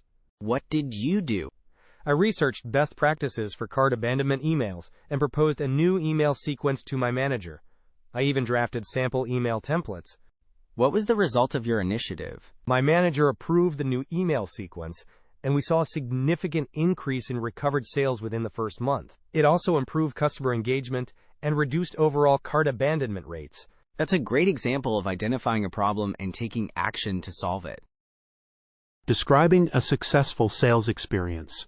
Can you describe a time when you were particularly successful in a sales role? Yes, absolutely. At my previous job, we had a new product launch that was initially met with some skepticism. Go on. I took the initiative to thoroughly understand the product's features and benefits and developed a tailored sales pitch that addressed common customer concerns. I proactively reached out to potential clients and focused on building rapport. What was the outcome? As a result, I exceeded my sales target for that product by 20% in the first month and received positive feedback from customers about my helpfulness and product knowledge. That's impressive. What do you think contributed most to your success? I believe my preparation, proactive approach, and focus on building genuine relationships with customers were key factors. Handling a customer return. Describe how you would handle a customer who wants to return an item without a receipt. First, I would politely explain our store's return policy regarding returns without a receipt. Then, I would try to find the purchase in our system using other information, such as the date of purchase, the customer's name, or the credit card they used. And if you can't find it? If I couldn't locate the purchase, I would still try to assist the customer within the bounds of our policy. This might involve offering store credit for the current value of the item, or exchanging it for a similar item. What if the customer becomes upset? I would remain calm and empathetic, actively listening to their concerns, and apologizing for any inconvenience. I would reiterate the store's policy while trying to find a mutually agreeable solution, and if necessary, I would involve a manager to help resolve the situation. Handling a difficult coworker scenario. Describe a time you had to work with a difficult coworker. How did you handle it? In my previous role, I worked with a colleague who was often resistant to new ideas and tended to be critical of others' suggestions. And what did you do? I tried to understand their perspective and find common ground. I made an effort to listen actively to their concerns and acknowledge their experience. Did that work? It helped. I also focused on communicating my ideas clearly and respectfully, backing them up with data whenever possible. I also made sure to give them credit when they made valuable contributions. And the final result? Eventually, we were able to establish a more collaborative working relationship. While we didn't always agree, we were able to work together effectively to achieve our team goals. Handling objections as a sales associate. Imagine a customer says, "This product is too expensive." How would you respond? I would start by acknowledging their concern and empathizing with their perspective. I understand that the price may seem high at first glance. And then? Then I'd highlight the value and benefits they'll receive. I'd say something like, however, this product is built to last, comes with a comprehensive warranty, and will ultimately save you money in the long run compared to cheaper alternatives. Good. What if they're still hesitant? I might explore if there are specific features driving the price up that they don't need, and offer a more basic model if suitable. Or I could discuss payment options or financing plans to make it more accessible. Excellent. Demonstrating flexibility is key. Introduction and interest in sales associate role. Good morning. Thanks for coming in today. Please, have a seat. Good morning. Thank you for having me. So to start, can you tell me a little about what interests you in this sales associate position at our company? Certainly. I've been following your company's growth for some time, and I'm impressed by your commitment to customer satisfaction and innovative products. I enjoy interacting with people and helping them find solutions, and I believe my skills align well with the requirements of this role. That's great to hear. What aspects of sales specifically appeal to you? I enjoy the challenge of understanding customer needs and tailoring solutions to meet those needs. I also find it rewarding to build relationships with customers and contribute to the company's success through increased sales. Okay, that's helpful. Let's move on to your experience. Maintaining a positive attitude in sales. Sales can be challenging. How do you maintain a positive attitude, even when facing rejection? I believe maintaining a positive attitude is crucial in sales. I remind myself that rejection is a normal part of the process and that not every customer will be a good fit. What else do you do? I focus on the positive aspects of my job, such as helping customers find solutions and building relationships. I also celebrate small wins and learn from my mistakes. Do you have any specific strategies for dealing with negativity? I try to reframe negative situations in a more positive light. For example, if I lose a sale, I might see it as an opportunity to learn what I could have done differently. I also make sure to take breaks and engage in activities that help me recharge and stay motivated. Understanding key performance indicators, KPIs. Are you familiar with key performance indicators, KPIs, in a sales environment? Yes, I am. I understand that KPIs are metrics used to track and measure performance against specific goals. What are some examples of KPIs you've used or are familiar with? Some common KPIs include sales volume, conversion rate, the percentage of customers who make a purchase, average transaction value, and customer satisfaction scores. How do you use KPIs to improve your performance? I regularly review my KPIs to identify areas where I'm excelling and areas where I need to improve. For example, if my conversion rate is low, I might focus on improving my sales techniques or product knowledge. If my average transaction value is low, I might focus on upselling or cross-selling. That's a good understanding of how to leverage KPIs. Assessing problem-solving skills as sales associate. Describe a time when you had to solve a problem for a customer in a sales environment. Certainly. A customer came in looking for a specific item that was out of stock. Instead of simply telling them we didn't have it, I checked our online inventory, found that it was available at a nearby store, and offered to call and have it held for them. They were very appreciative of the extra effort. That's a proactive approach. What if the customer was still unsatisfied with that solution? I would explore other options, such as suggesting a similar product that met their needs, offering to order the item for them and have it shipped to their home, or providing a discount on a future purchase as compensation for the inconvenience. How do you handle a situation where a customer is clearly upset or angry? I would remain calm and empathetic, actively listen to their concerns, and apologize for the inconvenience or problem they've experienced.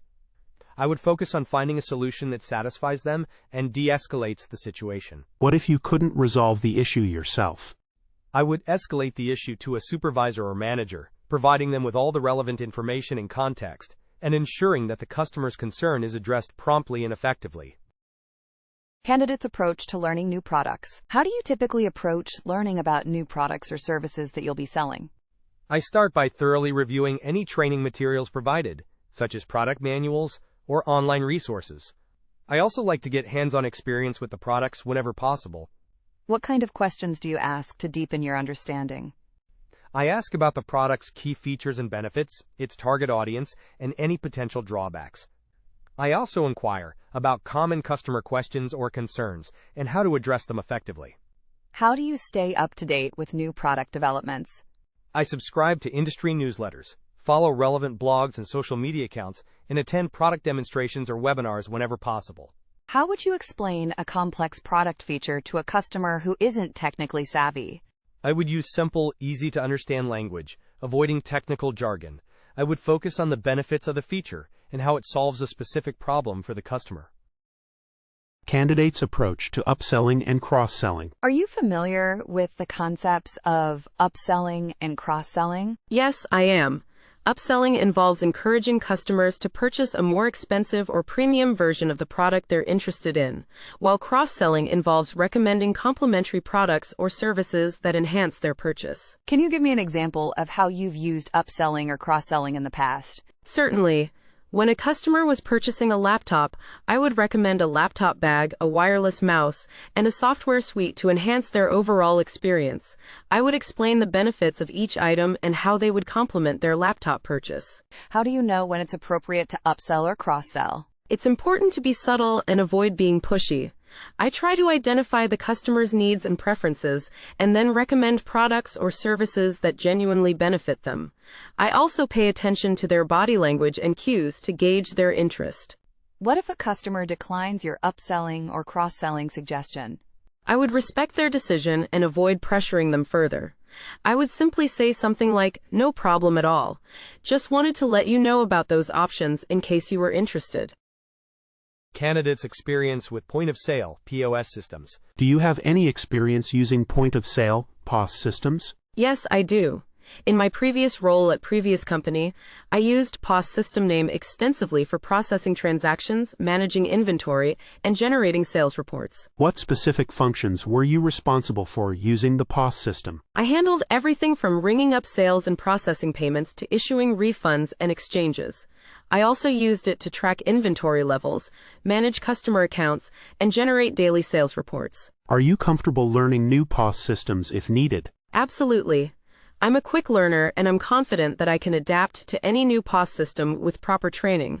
I understand the basic principles of POS systems, which makes it easier to learn new ones. Have you ever encountered any issues with a POS system, and how did you resolve them? Yes, there were times when the system would freeze or encounter a glitch. I would usually try restarting the system or troubleshooting the problem based on the error message. If that didn't work, I would contact the IT support team for assistance. Candidates' understanding of loss prevention. What is your understanding of loss prevention in a retail setting? Loss prevention involves taking measures to prevent theft, shoplifting, and other forms of loss within the store. It's about protecting the company's assets and ensuring a safe and secure environment for both employees and customers. What are some steps you would take to prevent shoplifting? I would be observant of customers' behavior, greet them with a friendly attitude to deter potential theft, and keep high-value items within sight. I would also follow company policies regarding bag checks and security procedures. What would you do if you suspected someone of shoplifting? I would follow company protocol, which typically involves alerting a supervisor or security personnel.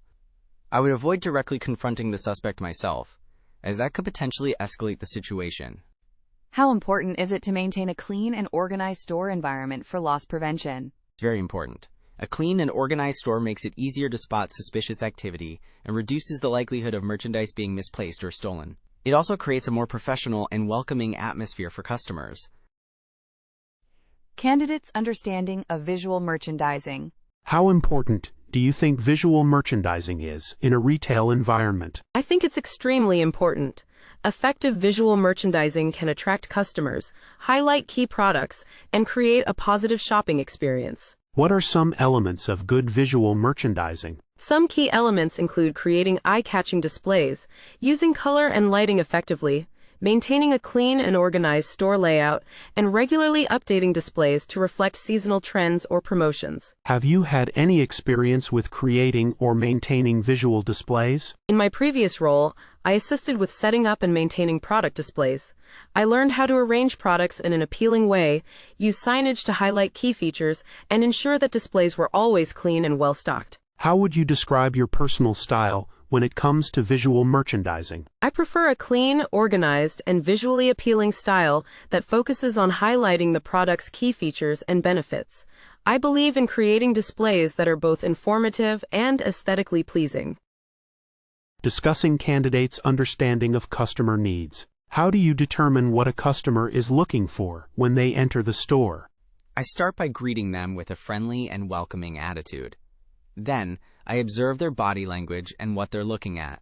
I might ask open-ended questions like, "What brings you in today?" or "Are you looking for anything specific?" What if a customer says they're just browsing? I'd respect their space, but let them know I'm available if they have any questions. I might say something like, "No problem at all. Feel free to look around and let me know if anything catches your eye or if you need any assistance." How important is it to build rapport with customers? It's crucial. Building rapport creates a positive and trusting relationship, which makes customers more comfortable and receptive to my recommendations.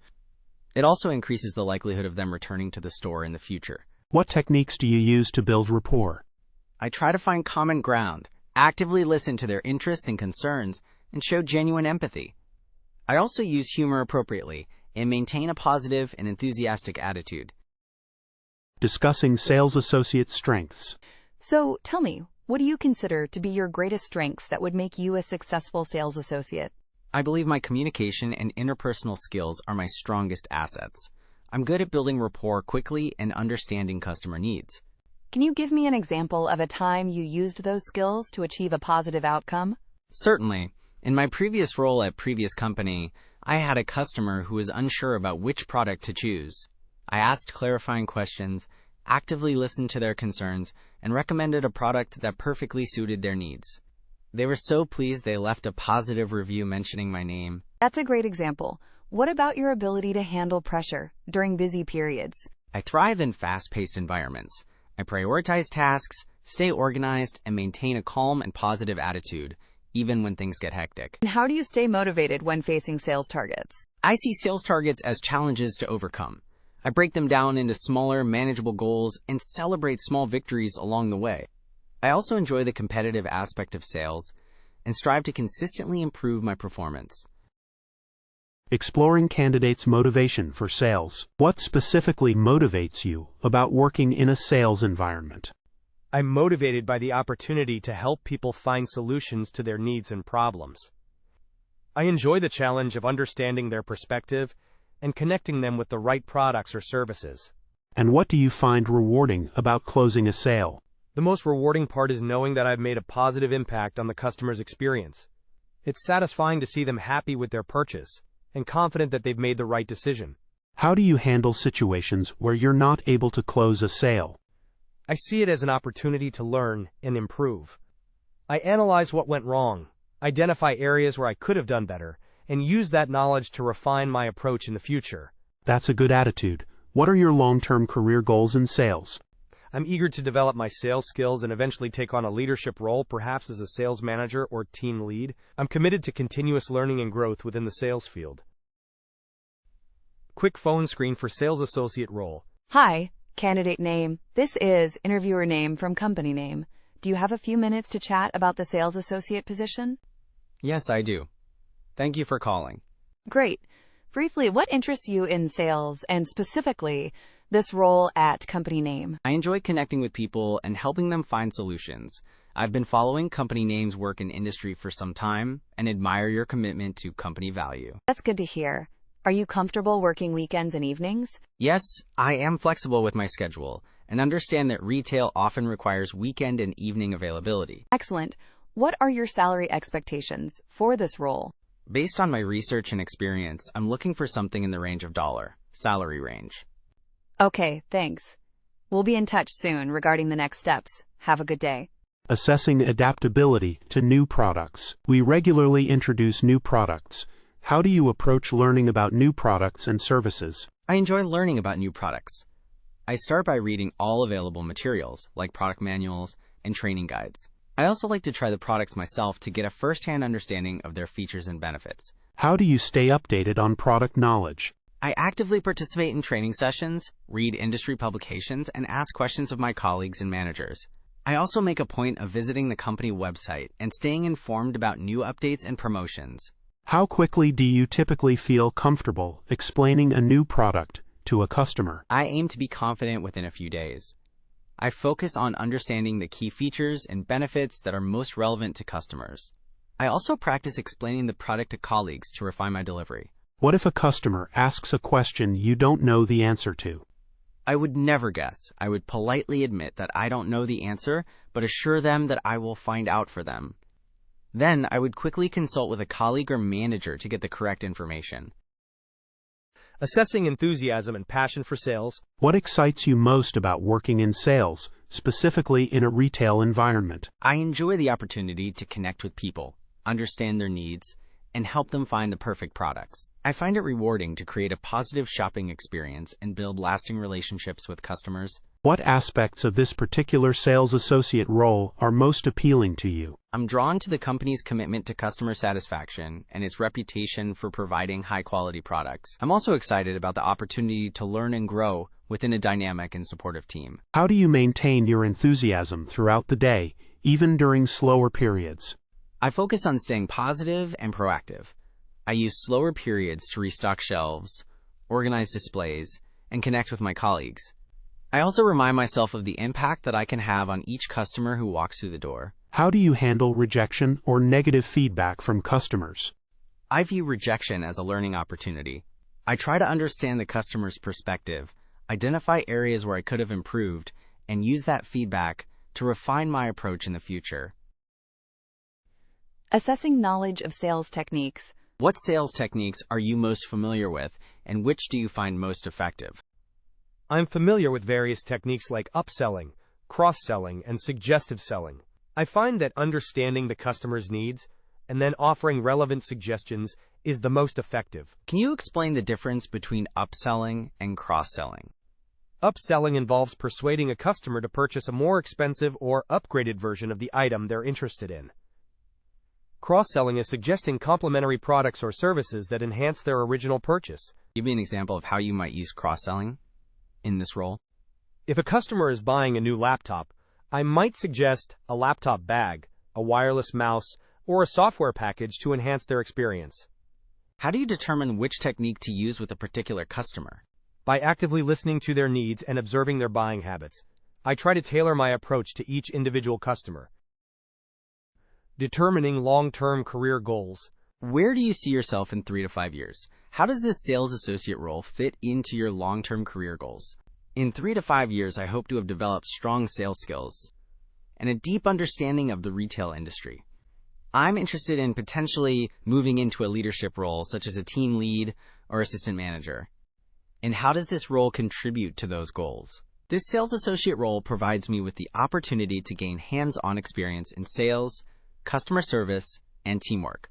It will allow me to develop the fundamental skills necessary for future career advancement within the company. What skills are you hoping to develop most in this role? I'm particularly interested in honing my sales techniques, improving my communication skills, and learning how to effectively manage and motivate a team. What are you looking for in a company that you can grow with? I'm looking for a company that values its employees, provides opportunities for professional development, and fosters a positive and supportive work environment. Discussing handling sales pressure. This role can be demanding, especially during peak seasons. How do you handle pressure to meet sales targets? I thrive in a fast-paced environment. I stay organized, prioritize tasks, and focus on providing excellent customer service. I believe that good service ultimately leads to sales. That's a good perspective. Can you tell me about a time you were under pressure to meet a target and how you handled it? At my last job, we had a monthly sales competition. To meet my goal, I analyzed my sales data to identify areas for improvement, focused on upselling opportunities with existing customers, and collaborated with my team for support and new ideas. What was the outcome? I exceeded my target by 15% that month and learned valuable lessons about time management and effective sales strategies. That's impressive. What strategies do you use to stay motivated when sales are slow? I focus on the long-term goals, celebrate small wins, and seek feedback from my manager and colleagues to identify areas where I can improve. Discussing strategies for handling returns. Returns are a part of retail. How would you handle a customer who wants to return an item but doesn't have a receipt? First, I would politely explain our return policy and the importance of having a receipt. Then, I'd try to find the transaction in our system using their credit card or other information. What if you can't find the transaction? If I can't find the transaction, I would explain that unfortunately, without proof of purchase, I can't process a full return. However, I would offer them store credit for the current value of the item, if that's within company policy. And if the customer is still unhappy? I would remain calm and empathetic, reiterate the policy, and offer to get a manager involved to see if there are any other options. What's your goal in that situation? My goal is to find a solution that satisfies the customer while adhering to company policy and minimizing any potential loss for the business. Evaluating conflict resolution skills. Sales environments can sometimes lead to conflicts, whether with customers or colleagues. Tell me about a time you had to resolve a conflict at work. I recall a situation where a customer was upset because they felt they were overcharged for an item. They were quite vocal about their dissatisfaction. And how did you handle that? I listened attentively to their complaint, apologized for the inconvenience, and calmly reviewed their receipt to understand the issue. It turned out there was a misunderstanding about a promotional discount. What steps did you take to resolve the situation? I explained the discount policy clearly, offered them the correct discount, and ensured they were satisfied with the revised price.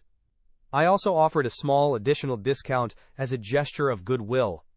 And what was the customer's reaction? They appreciated my calm and understanding approach, and they left the store satisfied. They even thanked me for my help. Evaluating understanding of sales goals. What are your thoughts on sales goals and targets? How do you perceive their importance? I see sales goals as important benchmarks that help measure performance and drive business growth. They provide a clear direction and motivate me to strive for excellence. How do you typically approach achieving sales goals? I break down the overall goal into smaller, more manageable steps. I then prioritize tasks, focus on providing excellent customer service, and actively seek opportunities to upsell and cross-sell. What do you do when you're struggling to meet your sales goals? I analyze my performance to identify areas where I can improve.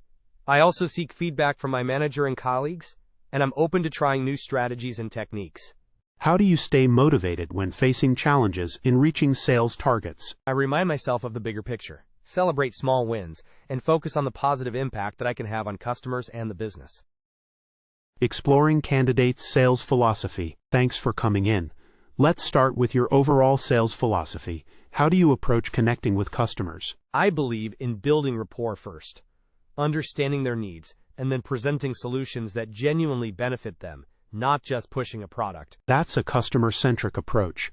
Can you give me an example of how you've put that into practice? Certainly.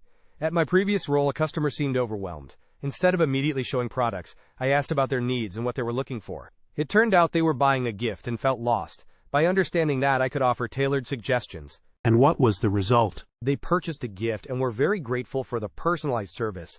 They even came back later for another purchase. That's excellent. It shows you prioritize customer satisfaction. How do you handle a customer who is unsure of what they want? I'd ask open-ended questions to help them clarify their needs and preferences. I'd also offer suggestions based on their initial responses. Understanding the importance of customer loyalty. How important do you think customer loyalty is to a business? And what role does a sales associate play in fostering that loyalty? Customer loyalty is crucial for sustained success. Repeat customers are more valuable because they require less effort to acquire and often spend more over time. And what's the sales associate's role? A sales associate plays a vital role by providing exceptional customer service, building rapport, and creating a positive shopping experience. This includes being knowledgeable, helpful, and going the extra mile to meet their needs. Can you give me an example of how you fostered customer loyalty in a previous role? At my previous job, I always made an effort to remember regular customers' names and preferences. I would also follow up with them after their purchase to ensure they were satisfied. And what was the result of that? Many of those customers became loyal patrons of the store and frequently requested my assistance when they came in. Addressing availability and flexibility. Are you available to work evenings, weekends, and holidays? Yes, I am. I understand that retail often requires flexible hours, and I'm happy to work evenings, weekends, and holidays as needed. Are there any days or times you are absolutely unavailable? Currently, I have no scheduling restrictions. I am open to discussing specific scheduling needs and finding a solution that works for both of us. How do you handle last-minute schedule changes or requests to cover shifts? I understand that unexpected situations can arise. I'm generally flexible and willing to help out whenever possible. I prioritize communication and try to find a solution that minimizes disruption. Do you have reliable transportation to and from work? Yes, I have reliable transportation. Assessing ability to work under pressure. How do you handle working under pressure, especially during peak sales periods? I thrive in fast-paced environments. I prioritize tasks, stay organized, and focus on providing excellent customer service. I also communicate effectively with my team to ensure we're all working efficiently. Tell me about a time you had to juggle multiple customer requests simultaneously. Once, during a busy holiday season, I had 3 customers needing assistance at the same time. I quickly assessed their needs, addressed the most urgent request first, and politely asked the others to wait momentarily, assuring them I'd be with them shortly. And how did you manage to handle each customer effectively? I focused on active listening and efficient problem-solving. For the first customer, it was a simple price check. For the second, I helped them find an alternative product that was in stock. And for the third, I arranged a special order. I made sure each felt valued despite the rush. What strategies do you use to stay calm and focused when things get overwhelming? I take a few deep breaths to center myself, break down the tasks into smaller, manageable steps, and remind myself of the overall goal. I also find that a quick chat with a colleague can help lighten the mood and refocus my energy. Assessing adaptability to different customer personalities. How do you adjust your sales approach based on different customer personalities? I believe in tailoring my approach to each individual. For example, with a more analytical customer, I focus on providing data and facts. With a more relationship-oriented customer, I prioritize building rapport and trust. Can you describe a situation where you had to adapt your sales style to connect with a difficult customer? I had a customer who was initially very skeptical and resistant to my suggestions. I realized they valued expertise and credibility, so I focused on sharing my knowledge of the product and addressing their concerns with specific details. What was the result of that interaction? By demonstrating my expertise and addressing their concerns directly, I was able to build trust and eventually close the sale. They even thanked me for my patience and knowledge. How do you identify a customer's personality type quickly? I pay close attention to their body language, communication style, and the questions they ask. I also try to gauge their level of interest and enthusiasm to tailor my approach accordingly. Assessing sales drive and ambition. So, tell me about a time you went above and beyond to meet a sales target. Certainly. At my previous role at Tech Solutions, we were launching a new software package. I noticed many customers were hesitant due to the upfront cost. I proactively created a presentation highlighting the long-term cost savings and ROI, which I presented to potential clients. That's proactive. What was the result? It significantly increased our sales that quarter. My individual sales exceeded the target by 20%. Impressive. What motivates you to achieve such results? I genuinely enjoy connecting customers with solutions that improve their lives or businesses. The satisfaction of knowing I've made a positive impact, combined with the thrill of exceeding expectations, is a powerful motivator. That's great to hear. How do you stay motivated when facing setbacks? I view setbacks as learning opportunities. I analyze what went wrong, seek feedback from colleagues and supervisors, and adjust my approach accordingly. I also remind myself of past successes to maintain a positive attitude. Demonstrating initiative and proactiveness. Tell me about a time you took initiative to improve sales in your previous role.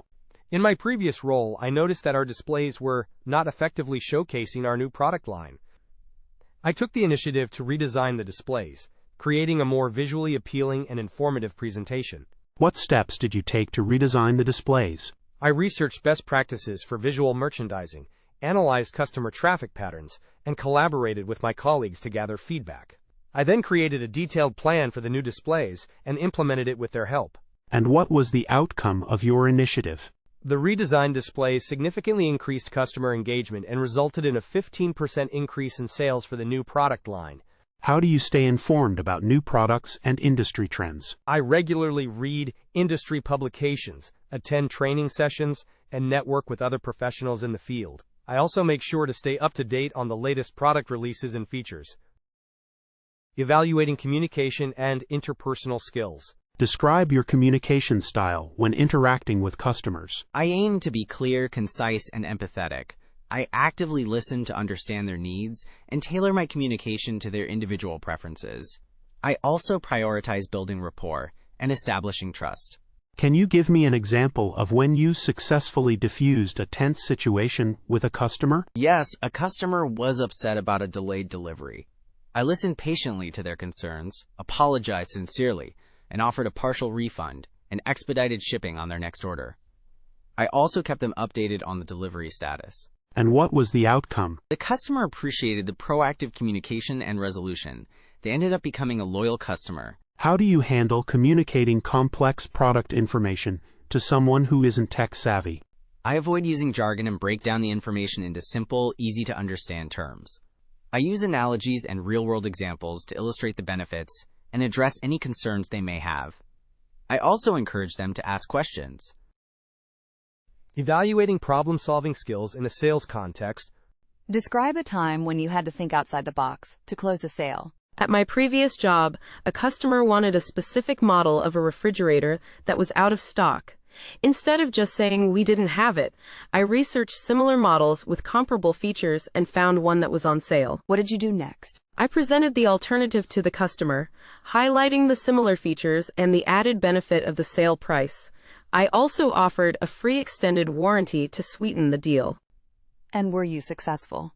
Yes, the customer was impressed with my initiative and the value I was offering. They purchased the alternative model and were very happy with their decision. What's your approach to identifying the root cause of a customer's hesitation to buy? I ask open-ended questions to understand their underlying concerns. I actively listen to their responses and try to identify the specific pain points that are preventing them from making a purchase. I then address those concerns directly with relevant information and solutions. Understanding customer relationship management, CRM. Do you have any experience with CRM systems? Yes, I've used Salesforce and Zoho CRM extensively in my previous roles. How have you used CRM systems to improve your sales performance? I've used them to track customer interactions, manage leads, and personalize follow-up communications. I also use them to analyze sales data and identify trends to improve my sales strategies. Can you give me an example of how you used CRM data to identify a sales opportunity? I noticed a trend of customers purchasing a particular type of camera, but not buying the necessary accessories. I used this data to create a targeted campaign offering a discount on accessory bundles to those customers, which resulted in a significant increase in accessory sales. How important do you think it is to keep CRM data accurate and up to date? It's crucial. Inaccurate data can lead to missed opportunities, ineffective marketing campaigns, and ultimately lost revenue. I always make sure to update customer information promptly and accurately. Understanding loss prevention techniques. What is your understanding of loss prevention in a retail environment? I understand that loss prevention is crucial for protecting company assets and maintaining profitability. It involves being vigilant, following established procedures, and reporting any suspicious activity. What steps would you take if you suspected someone was shoplifting? I would discreetly observe the person while adhering to company policy. I would not directly confront them. I would alert a supervisor or security personnel to the situation, providing them with a clear description of the person and their actions. Are you familiar with any common loss prevention techniques? Yes, I'm familiar with techniques such as maintaining clear visibility of merchandise, properly securing high-value items, and being aware of common shoplifting tactics. What role do you think a sales associate plays in loss prevention? Sales associates play a vital role by being observant, providing excellent customer service, and following company procedures. A friendly and attentive presence can deter potential shoplifters and create a safer environment for everyone. Understanding sales techniques and strategies. Are you familiar with different sales techniques, such as upselling and cross-selling? Yes, I am. I understand the importance of both upselling and cross-selling to maximize sales opportunities and enhance the customer experience. Describe your approach to upselling a product to a customer. I focus on identifying the customer's needs and then highlighting the benefits of a higher-end product that better meets those needs. I emphasize the added value and long-term benefits of the upgrade. And how do you approach cross-selling? I look for opportunities to recommend complementary products or services that enhance the customer's initial purchase. I make sure the recommendations are relevant and add value to their overall experience. Can you provide an example of a successful upselling or cross-selling experience you've had? A customer was buying a laptop. I asked about their usage and learned they did a lot of video editing. I upsold them to a model with a faster processor and more RAM, highlighting how it would improve their workflow. I also cross-sold them editing software at a discount. Addressing potential challenges for sales associate. What do you consider to be the biggest challenge in sales today? I think one of the biggest challenges is overcoming customer skepticism and building trust in a world where people are constantly bombarded with marketing messages. How would you overcome that challenge? By being authentic, transparent, and genuinely focused on the customer's needs. By providing them with valuable information and building a relationship based on trust and respect. What is your biggest weakness as a salesperson? I can sometimes be too focused on providing the best possible solution for the customer, even if it means taking a bit longer to close the sale. I'm working on balancing my desire to help with the need to meet sales targets. That's a good self-awareness. How do you handle rejection? I see rejection as a learning opportunity. I analyze what went wrong and try to identify ways to improve my approach in the future. I also remind myself that not every customer is a good fit, and that's okay. Assessing problem-solving skills for sales associate. Describe a time you had to solve a difficult problem for a customer. A customer came in with a malfunctioning product that was past its warranty. She was very upset. I listened to her concerns, empathized with her situation, and then contacted the manufacturer to see if there was anything we could do. What was the outcome? I was able to convince the manufacturer to offer a partial refund as a gesture of goodwill. The customer was very grateful, and she became a loyal customer of our store. How do you approach problem solving in general? I start by clearly defining the problem and gathering all the relevant information. Then, I brainstorm potential solutions and evaluate the pros and cons of each. Finally, I choose the best solution and implement it, monitoring the results to ensure it's effective. What if your initial solution doesn't work? I reassess the situation, gather new information if necessary, and try a different approach. I'm persistent and don't give up easily until I find a solution that works. Clarifying expectations and company culture for sales associate. What are your expectations for this role and our company? I expect a supportive and collaborative work environment where I can learn and grow. I also expect to be challenged and given the opportunity to contribute to the success of the team. Can you describe your understanding of our company culture? From my research, it seems like you foster a positive and inclusive environment, valuing teamwork and customer satisfaction. I also noticed your emphasis on employee development, which is important to me. What are your long-term career goals? In the long term, I aspire to take on more leadership responsibilities within a sales organization. I'm eager to learn and develop my skills, and I believe this role would provide a strong foundation for my career aspirations. Do you have any questions for me about the role or the company? Yes, I'm curious about the opportunities for professional development within the company. Are there any specific training programs or mentorship opportunities available to sales associates? Demonstrating enthusiasm and passion for sales associate. What excites you about the prospect of working as a sales associate here? I'm excited about the opportunity to work with your products, which I genuinely believe in. I'm also drawn to your company's reputation for excellent customer service, which aligns with my own values. What do you know about our company and our products? I've done some research on your company, and I'm impressed with your commitment to sustainability and ethical sourcing.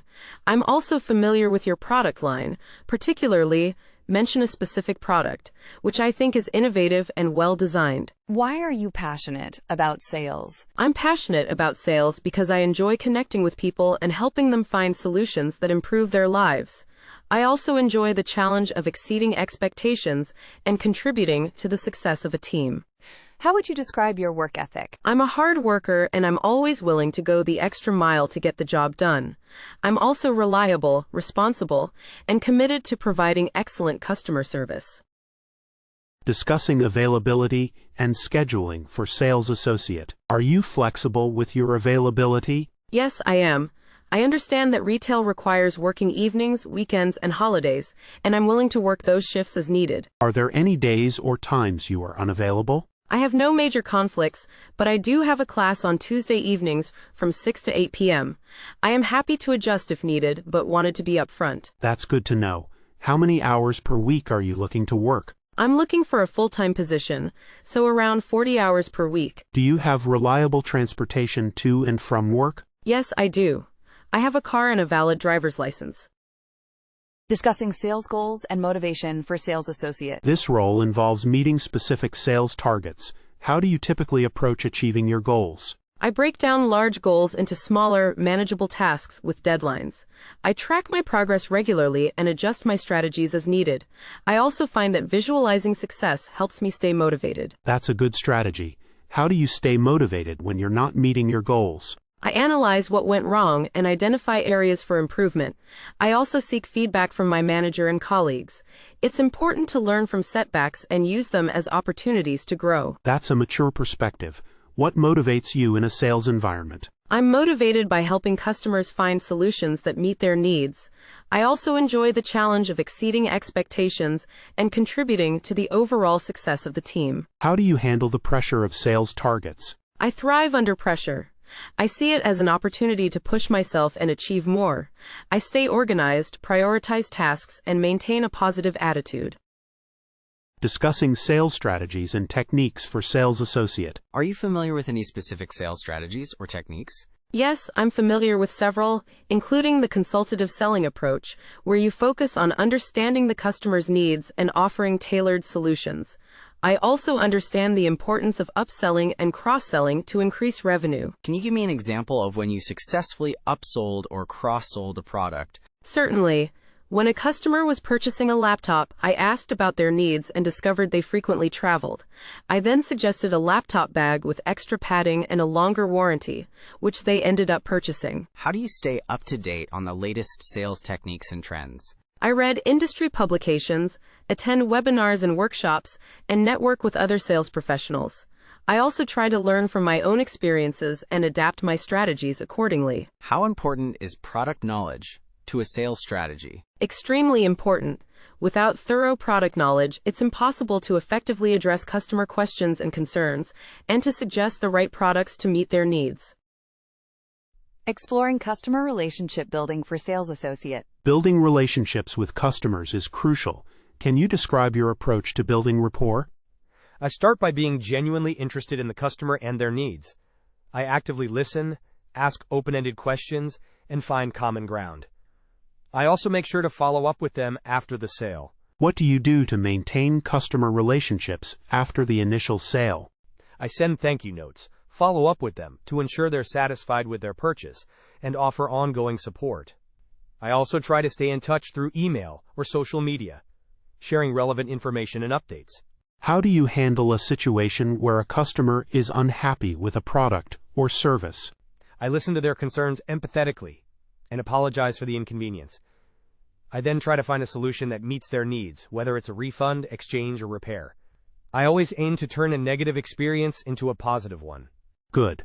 What's the most important thing in customer relationship building in your opinion? Trust. Customers need to trust that you have their best interests at heart and that you're providing them with honest and reliable information.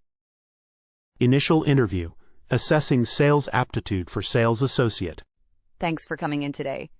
To start, tell me about a time you had to persuade someone to see things your way. Certainly. In my previous role, we were launching a new product line. Many team members were hesitant, thinking it wouldn't be successful. I researched the market, created a compelling presentation highlighting the potential benefits, and presented it to the team.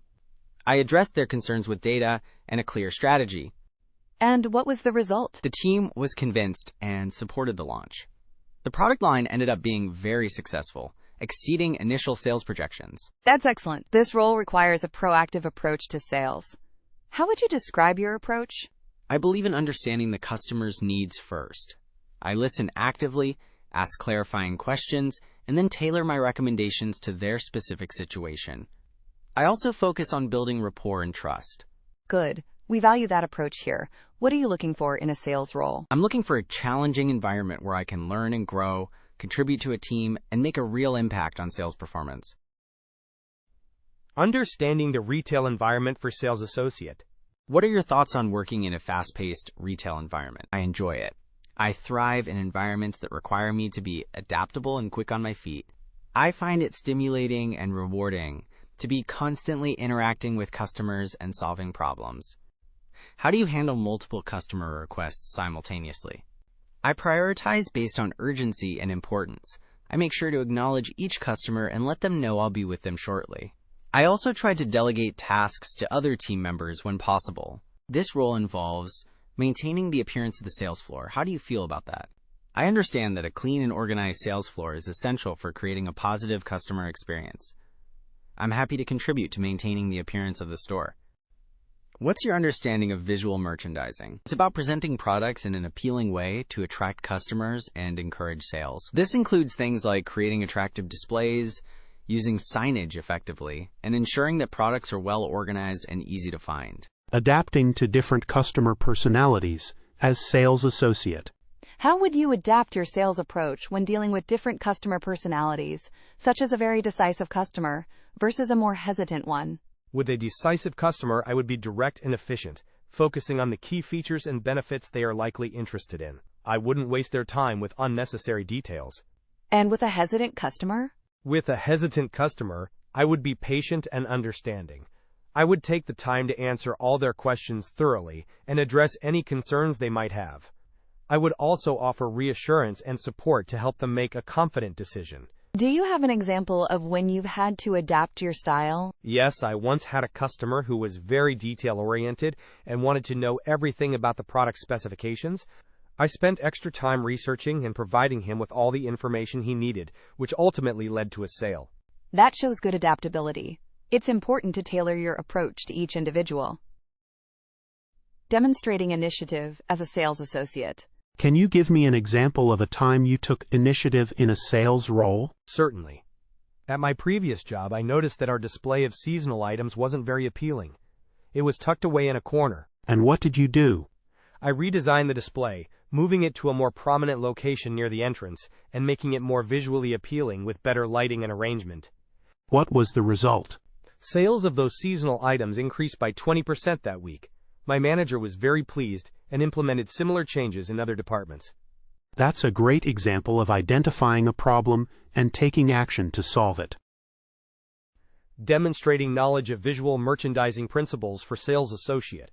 What are some key principles of visual merchandising that you think are important for a sales associate to understand? Visual merchandising is about creating an appealing and organized store environment to attract customers and encourage sales. Key principles include creating focal points, using color effectively, and ensuring a clean and well-maintained store. Can you elaborate on focal points? Focal points are areas that draw the customer's eye, such as displays of new arrivals or promotional items.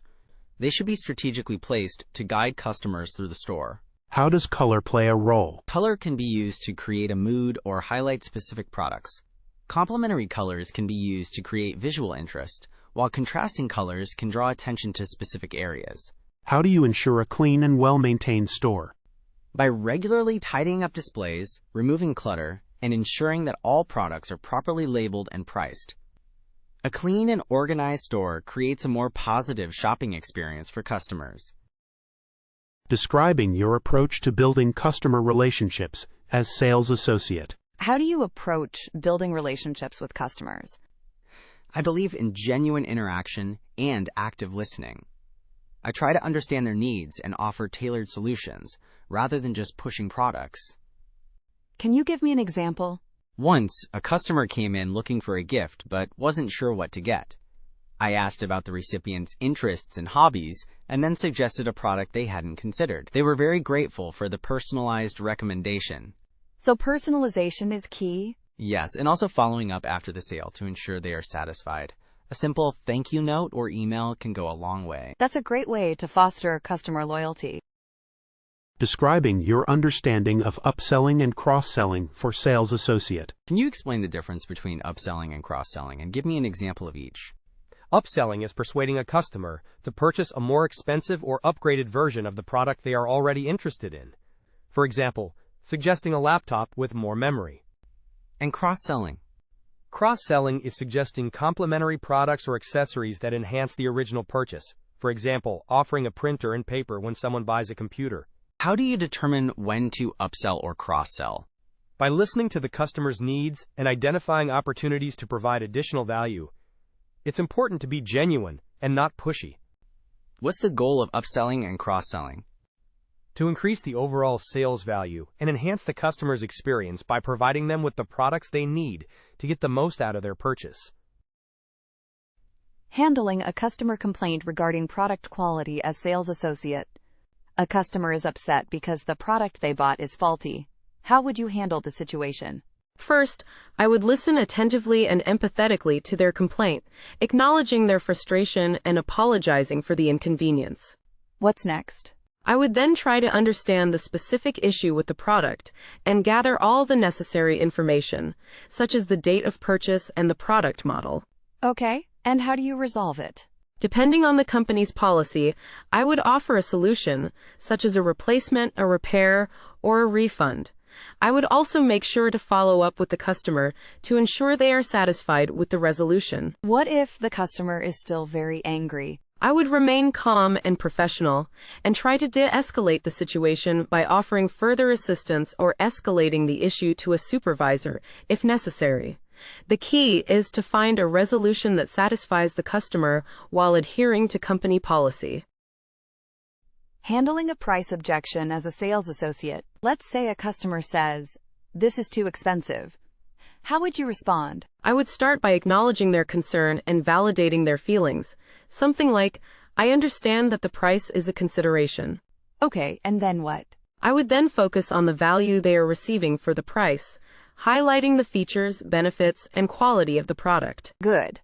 What if they are still hesitant? I might explore alternative options, such as a similar product at a lower price point, or discuss financing options if available.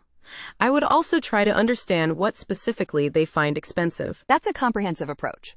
It's important to be flexible and find a solution that works for the customer. Handling multiple customers simultaneously as sales associate.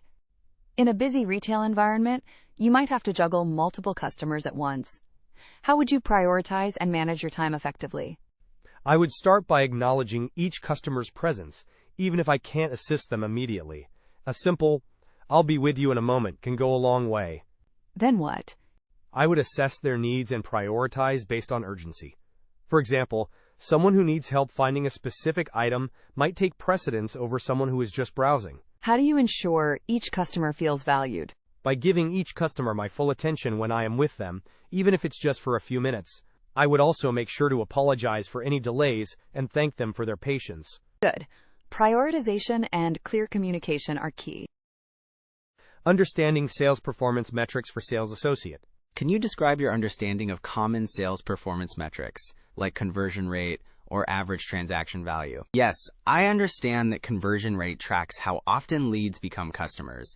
Average transaction value is the average amount each customer spends. How would you use these metrics to improve your performance? By monitoring conversion rate, I can identify areas where I need to improve my sales pitch. If the average transaction value is low, I can focus on upselling or cross-selling. That's a good approach. Do you have experience tracking your own performance against goals? Yes, in my previous role, we used a daily sales tracker to monitor progress and identify areas for improvement. I found it very helpful. Excellent. We use similar tools here, so that experience will be valuable. Understanding the importance of product knowledge for sales associate. How important do you think product knowledge is for a sales associate? And how do you stay updated? I think it's absolutely crucial. Customers trust sales associates who are knowledgeable about the products they're selling.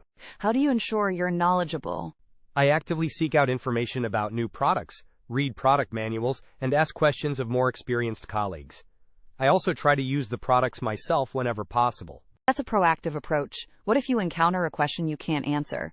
I would be honest with the customer and tell them I don't know the answer, but that I will find out for them. I would then quickly consult with a colleague or supervisor to get the correct information. That's the right way to handle that situation. Honesty and resourcefulness are important.